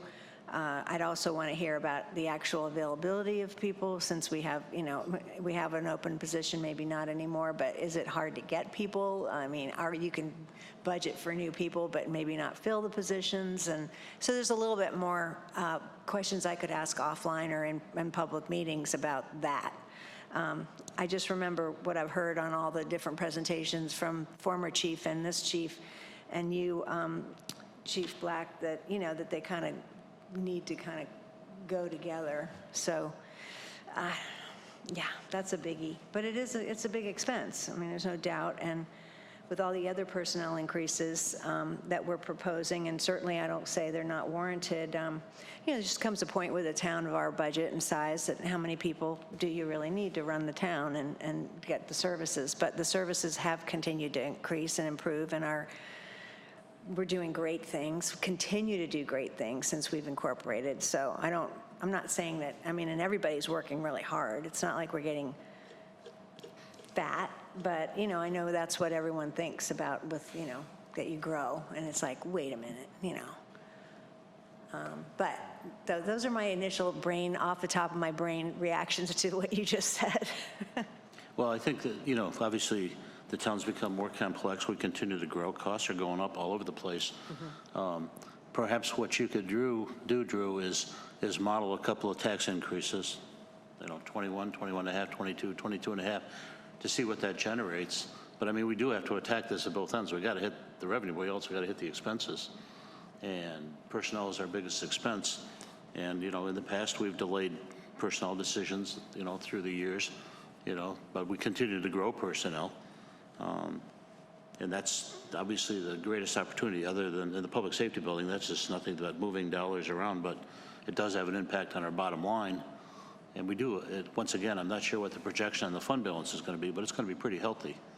We're already at about 70%, and so it's going to probably be up there. Yeah, the guess right now is about 800,000 in that ballpark that we'll add to fund balance this year. So, we got a security blanket behind us if, in fact, the public safety building all of a sudden, does get a jackrabbit start. But, I think we just got to come at it from both ends. And I think we also got to be reasonable in a tax increase, because probably to balance the budget, you and I talked earlier, 5 or 6 cents, I'm not sure we want to do that. And, but a couple cents, I think that's reasonable based upon, what's happening in the town and what's happening in the economy. Those are suggestions. I think the modeling would be helpful. Like Monica, you recommended, sometimes we see a model where you see what the impact will be, on the median house, because my memory is that when we've had an increase in the past, the average amount of impact on a household has been nominal. It's been dinner at the Blue Point. I hate to put it that bluntly, but it really is. It has not been hundreds and thousands of dollars, of impact on people in the community. It's been nominal. And I'm not talking about MSDs. I'm talking about, just the regular ad valorem. So, right. And then it does, then the safeguarding of our percentage of shared revenues is critical. It's critical because I think a lot of other towns are moving into the same kind of, faced with the same kind of financial challenges that we are. And so, if we're going to do it, I think it's a lot of hand-wringing if we're just talking about nibbling.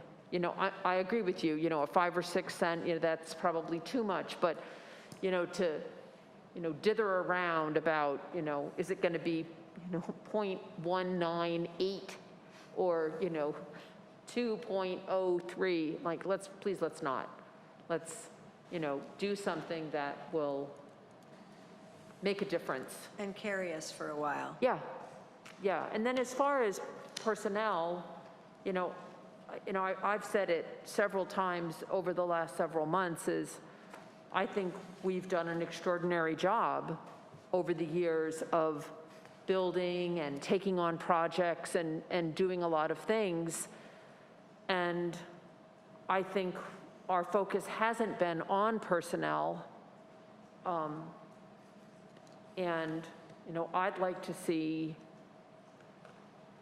that be priority one and let the projects take the hit and not the personnel take the hit. That's kind of where I am. I can't speak to specific numbers, you know, just having had presented with it now, but for me, I'd just rather see the stuff take the hit. Because when you talk about 25% of the budget doing 100% of the work, I just feel that we're a growing town and people expect services out of us, and we got to provide them to them. It's interesting. I just did a quick calculation. If you take the, say, roughly $185,000, divide it by 2,800 houses, which is, I guess, what we have here, it's like $65 a house. see? For a 1 cent increase. So you're right. I mean, Yeah, double that's that, not that's it. even dinner at the Blue Point, That's you right. know? Well, just remember, and I appreciate that, because there's a lot of money out there, and we can see it by the fact that people are coming into this town buying expensive homes that, you know, have increased in value, so I don't disagree with that, but I also know that there's a lot of retired folks here that are on, you know, that Sure. does, they don't go, you know, to the Blue Point, that's all I'm saying. So there's a little bit of everything in this town still. And, Yeah, and I, you know, absolutely. I happen to be related to one Yeah, who is, you know, she's on a fixed income and Yeah. is subject to MSD. So I'm not just thinking about my Yeah, own of family, course. but I can relate. So I get it though. It's not a lot. And when we have done it in the past, we've talked about even having some kind of fund for people to tap into, that it really is a hardship. Because there's older, you know, I'm thinking the smaller, older communities and in the town that have, you know, that is, you know, when the taxes go up, it hurts. So that's all I'm saying. The town is, I don't disagree with you, Sandy, that, you know, we've grown. We have a lot that we've done for the community. I would argue for the entire Outer Banks in terms of lifting exposure, notoriety, best practices all the way around. So nothing to shy away from in terms of, yeah, we're doing this town is doing a really good job. So anyway. I mean, my point is we just got to come at it from both ends. We got to come at it from revenue and expenditures. And so we got to be reasonable on both sides. I mean, we got bring the revenues up and bring the expenditures down. And so we got to be reasonable with respect to what we do. Rob, what do you think? And it's a starting point. We got to give Drew a starting point. I agree with what you said. We all have to face the facts that things are getting more expensive, and we can't run the entire county, or this town in particularly, on the revenue that was created in how many years ago, and expect it to have the same effect. There's going to have to be change. That's just a fact of life. It's a cost of living increase. And I mean, it's like every HOA in the town, most of them have a built-in sort of cost of living increase that they share with their members. And that gives them the capital that they need to operate, as well as to put some money on the side in the event of a bad storm or something that you need to have work done. And I think that it's no different for us. And we have to face that. People are not going to be happy about it, but this is not a killer, you know. How about the personnel? The personnel, like you said, it's an expense, but this is a new era. I mean, we have things going on here that we never even knew about before, but because of things like the license plate readers and things of that nature, we're all beginning to understand that we're not 100% immune from the outside world, and we have to be prepared to deal with that. And if that means that we have to have 2 more cops working at midnight so that one is not by himself or herself and waiting for backup from Southern Shores or elsewhere, we need to do that, because we can't have, I mean, the worst case scenario is you call the police because you have a problem and one officer is working by himself and he or herself and shows up. And that bad person disables that officer for some reason. Now it's just you and the criminal. And we can't allow that to happen. We have to be prepared for that.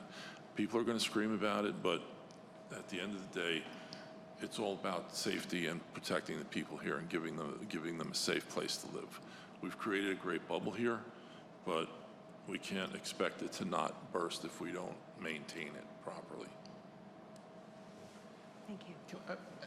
If I can, so I wish I were prepared to give you the complete summary of my meetings with each employee. I've got 2 more shifts of fire to get through. Obviously, there's other things that have been eating up a lot of my time. Can you speak in your mic just a little sorry. more? I Sure. think it's the air conditioner. So I've had really good conversations, probably close to an hour with each employee, other than the 2 shifts of fire, and they've been great. I'm not telling you anything to say that you've got great people serving this community. You do. Other than the normal chit-chat, getting to know one another a little bit, I've asked everyone the same 2 questions, and they're fill in the blank, or complete the sentence. I like working for the town of Duck because, fill in the sentence. And I'll bring you all that back when I've had a chance to meet with the rest. But then the other question I asked was, working for the town of Duck would be better if. I said, finish the sentence. Particularly when talking to folks in public safety.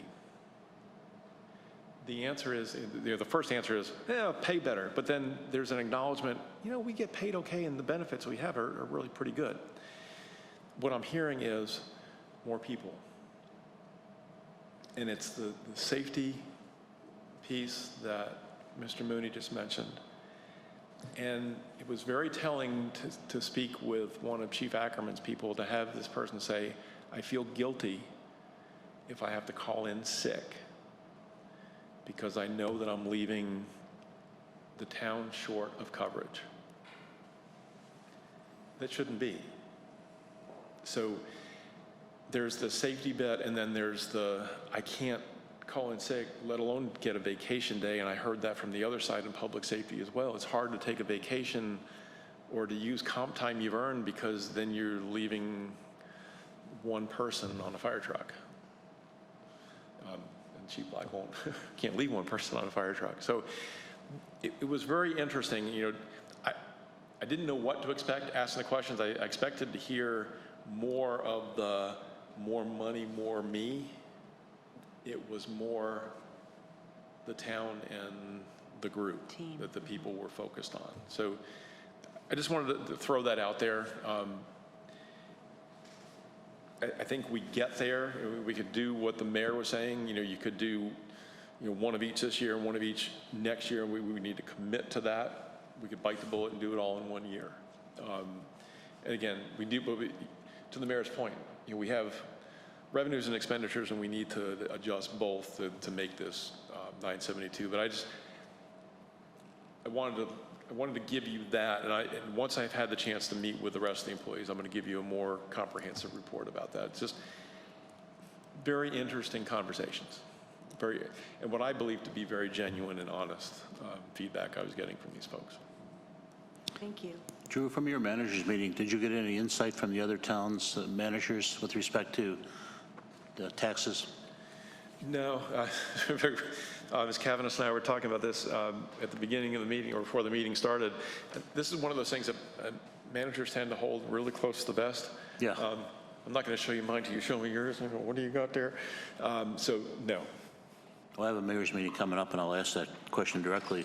Mayors are more open on that. Yeah, you might get more out of the politicians than you will out of us But they're usually talking about with respect to what they're looking at. Yeah.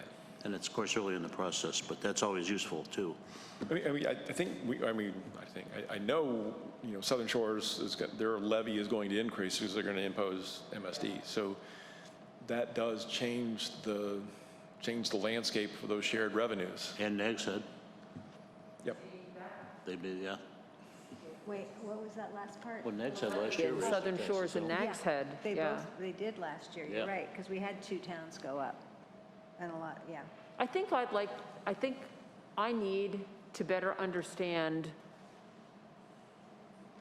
the implication of the public safety building being something different being done with it from a budget standpoint. because, I mean, as you all know, I'm in it. I know that it's falling apart. We're really not doing anything. We're taking the 450 and rather than putting Right, so 450 in the budget, maybe put 150 in. And Yeah, so I just you got the wanna- other 300 that's in the general fund. So I just want to understand Or take what it that. out, yeah, take it out. I think I would rather just take it out because, and then just grab it from fund balance when you need it.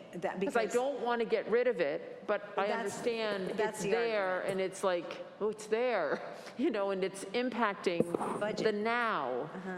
It's like, I don't want to hurt the people who work in the public safety building, and that's a lot of people. Right, right. You take it know, out. It is a- by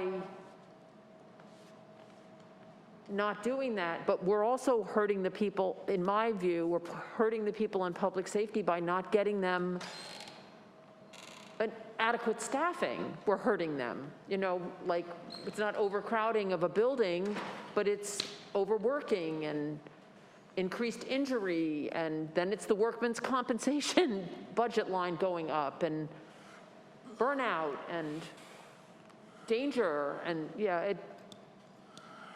so I need to better understand the impact of if we do something with that, the line item for the building, what that really means.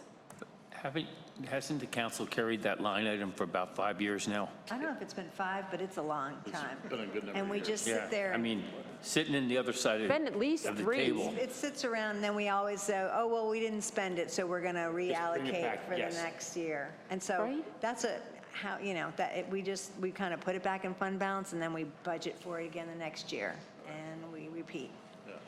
And it is a little tiring, but it is good to keep it in your mind that you're going to spend it at some point. Right. That's what the purpose of it is. Yes. that's why I was talking about reserve funds, but But it affects your budget but here's the thing. Okay, so 183, let's say we went up 2 cents just for that, right? Okay, we need a public safety building, we're going to, 2 cents just for this. Well, then we don't spend it. So I'm sorry, public, we didn't spend it. We're going to spend it later because it costs $6 million, but I don't know. We could, think about it in those terms, like say 1% of our, just like they do with the county, and you have to use 2 cents of the occupancy for beach nourishment. So 1 cent of our increase goes to the public safety building. I mean, you could maybe do something like that. That's just a thought. I don't know. But keeping it in your mind is what we're all Yeah. talking about doing, even though we might not spend it this year. and what I was just proposing there a while back, by taking the rate to 22 cents, we're still adding 3.5 people to the town. 2 in public safety and 1.5 in administration. So we're still adding 3.5 people. We're not standing still from that standpoint. And we're incrementally, getting to where we want to be. So And I think there'll be the other some- thing, and I'm sorry, go ahead, Yeah, Monica. you go ahead. And maybe new council members aren't aware of this, but our charter says our tax rate cannot go above 30 cents without a referendum. So, we got to be careful of that too and see how high we go and get, we're getting ourselves into a position where we got to keep escalating the tax rate. We could be in problem because that's got to go to referendum of the people. Well, yeah, we're not getting any. Yeah, you're right. I mean, it's closer to 30%. Yeah. So. Yeah. Well, to give Drew some direction, I think if you could model, see if everybody agrees, model some of the tax rates with respect to what you can do on that 972. Obviously, you're going to have a more detailed discussion with the 2 chiefs, because I've suggested that we delay one each for a year, unless we can add them later in the year with available funds. And then what we can do with the building, the public safety building. Do we want to, in fact, just move that whole thing to, to the budget, or do, in fact, we want to put part of it in the budget and just say the general fund is going to back that up, which it will? So how's that direction, Drew? It's kind of getting closer, and you're going to have other suggestions. I mean, I don't think we should nitpick like No. 3,000 here and 4,000 there. Yeah, that's going to be an exercise in Yeah. insanity. I mean, I do think there's a little bit of room on the occupancy tax, but I won't split hairs with you, and I don't mind being conservative, don't get me wrong. and maybe I'll look at I'm going to look at some of your assumptions when I have, can spend some time with it. And I think the capital, the CIP has shown us debt service for things, maybe because I always used to think, oh, it's going to be great when we pay off the park because then we're going to have extra $400,000 a year. Yay, Okay, that ship has sailed, right? And now, where'd all that go? And then, but then we have a few more years on the building here.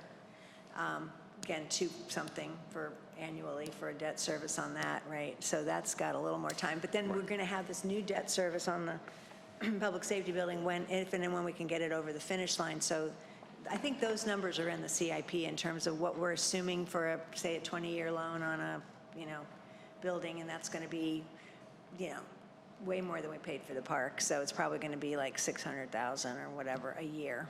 And that's modeled in the CIP. Yeah, that's what I thought. And those kind of numbers help me because I was really, I know Alan Barris was the same way, would think, oh, great, isn't it going to be great when we get to paying off? And I think we did, maybe throw some confetti in the air that day when we saw we did it, but that's about it. It's not getting us very far in this budget.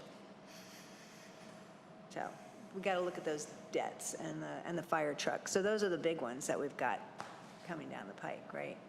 Building and the fire truck if we go with the new engine. So 2 questions. Any further suggestions from council for direction to Drew, number 1, and then number 2 to Drew? Any additional input you want from council? Well, I know you said that you didn't put any kind of value on anything. You didn't say high priority, low priority, absolute, this is fluff.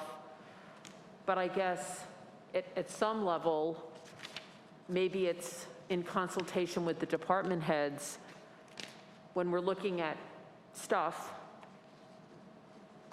versus people, to get a sense of, okay, I can tell you that I've not formally polled the department directors. I'll do it right now. People, not stuff, right?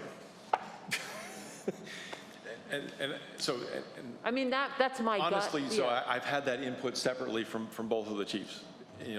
If we can get the people, we'll figure out the stuff. So we can figure out, and this direction and this input that you're giving me is handy because I can now go back to the department directors and say, okay, if you want the people, you've got to get rid of stuff equivalent to that. And understanding that there are long-term, to the mayor's point, there are long-term liabilities that come with people, Yeah. not so much with stuff. So Sure. we need to be, that needs to be the frame of reference. We've got smart people, so it's just a matter of me saying to them, figure it out, and they can come back with their budgets and say, this is what I'm thinking, and we can all get around the table and we can put a much finer point on it. But I think the input that you've given has been very valuable. I was a little nervous actually bringing. I've never come to a full council with an unbalanced budget like this. Normally, I was able to do this in a finance committee meeting with 2 members of the council, and we thrash it around a little bit, and I don't mind bringing something that's completely out of balance. It's the first time I've ever brought something unbalanced, other than myself, to the whole council. So should we warn you not to do it again? No. Yes, sir, please. I think that what you've done is actually really really fabulous. appreciate it. I really like what you've done here. I do too. It's collaborative budgeting is what is the model I try to use. Mr. Whitman, I'm sorry, you were going to say something. I was going to ask about the radios. There's $500,000 right there, and I'm not trying to take it away from the chiefs. I remember both of them saying that there was a great financing ability over that instead of paying it all up front. Is that still out there, or is that gone? This, and then the chief ackerman will jump in too. So maybe I should ask. I was asking you, but looking at them, I'm sorry. So that expenditure for capital was in red. Yeah. Because there is loan proceeds will I pay might for have those. looked at the wrong spot then. Yeah. It was On almost page $500,000. Because get rid of the red and it doesn't make a damn bit of difference, right? Right, so we can cut the radios, but there's offsetting revenue from loan proceeds for those. So the financing is still there, the rates are still, even in the slightly escalating interest rate environment, the rates are still very competitive. But we also have money that we could get back on our radios too, As far as the surplusing? or selling them, yes. Yes, yeah. So do we just have that, some kind of number there, what would balance, some sort of a balance then too? Do we have any idea, can you give me a number on that? Just a guesstimate, you know. A swag?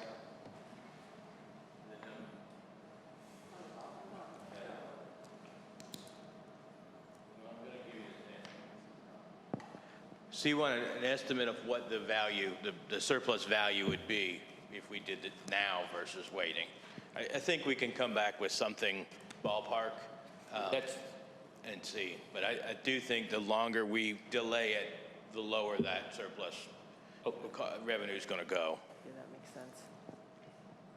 Will we knock, do you know if we'd knock $100,000 off that price? I don't think it's going to be that significant, but I'll try to get you back something as quickly as possible. Yeah, I don't think, thanks for bringing that up, Mr. Whitman. We had not even talked about the surplus value, because they will have some, they'll have some value. I mean, we're replacing them because it's outdated technology, but somebody will have a use, especially for that volume of portables and mobiles. Good point. Thanks.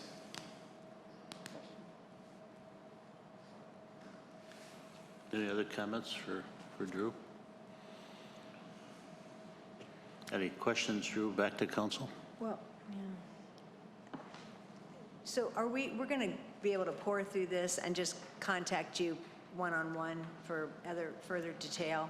Absolutely. That's what Yep. kind of, I mean, it's hard to do this completely without thinking a little more and That was part of my chewing on plan, it. actually, just to Yes. confuse you with a bunch of paperwork. No, I'm just kidding. But I have to go back. Yes. I'm not blowing smoke when I say, I've been used to looking at and doing this budget with this town. It's the only council I've ever served on, but I've, done it one way.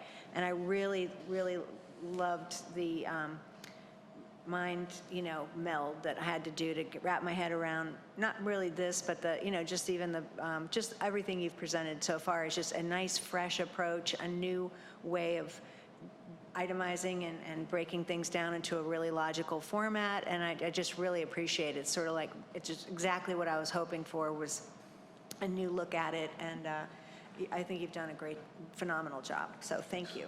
Well, thanks to this team, too. So at the May mid-month, when we have the maps presentation, will we have, is that all that's on the agenda right now for May mid-month? So Can we have another one of these sort Yes. of think tank times? So as of right now, there are 3 things on your agenda for the mid-month. So maps is one of them. Ken Wilson is going to come talk, because we want to talk about additional sand. So Ken's going to come and talk through that with you and get some direction, and then, yes, the budget. My goal is to have the next draft of the budget, including something that looks like a budget document and not just a bunch of pages, because you can see that the page numbers are all wonky and all that kind of stuff, but actually a first draft of a more complete budget document to you. Hopefully I can hand it to you at your first meeting in May, so you can go home and pour through it, and we can be able to pour through that in some more detail in your mid-month, and then move to public hearing would be your first meeting in June. That's Cinco de Mayo, so you could serve us some margaritas while we're, Si, senor. it'll make it go down Is smoother. your council meeting really on Cinco de Mayo? I think so. Is it May 5? 5th? Yes. Wow. I was just plugging it in and it said Cinco de Mayo, so that's why I knew that. it's not like an annual big thing for me, I promise. It at least had nachos. Sorry, that cat's out. Margaritas at a council meeting, I think that would be a new I'll just one. have a bottle of tequila under my desk, yeah. I will actually agree with what Council and Monica have said. This is an excellent document, full of great information. Yeah. And a lot of that, we have not seen in this kind of format. So we really thank you for that. And even the explanation of how some of these splits are on revenue and things like that is very valuable. You hear it over the years, but, there's a lot of things that are split and come down to it. So very good job. Yeah. To you and the staff. Is Yeah, there any thank you. other discussion on the budget? Either way. There being none, then, I'm going to remind the council, is there any other business to come before the council this evening? There being none, I'll remind council the next meeting will be the regular meeting on Wednesday, May 5th, 2021 at 6 p.m. That'll entertain a motion for adjournment. Motion to adjourn? All in favor, please say aye. Aye. The meeting is adjourned.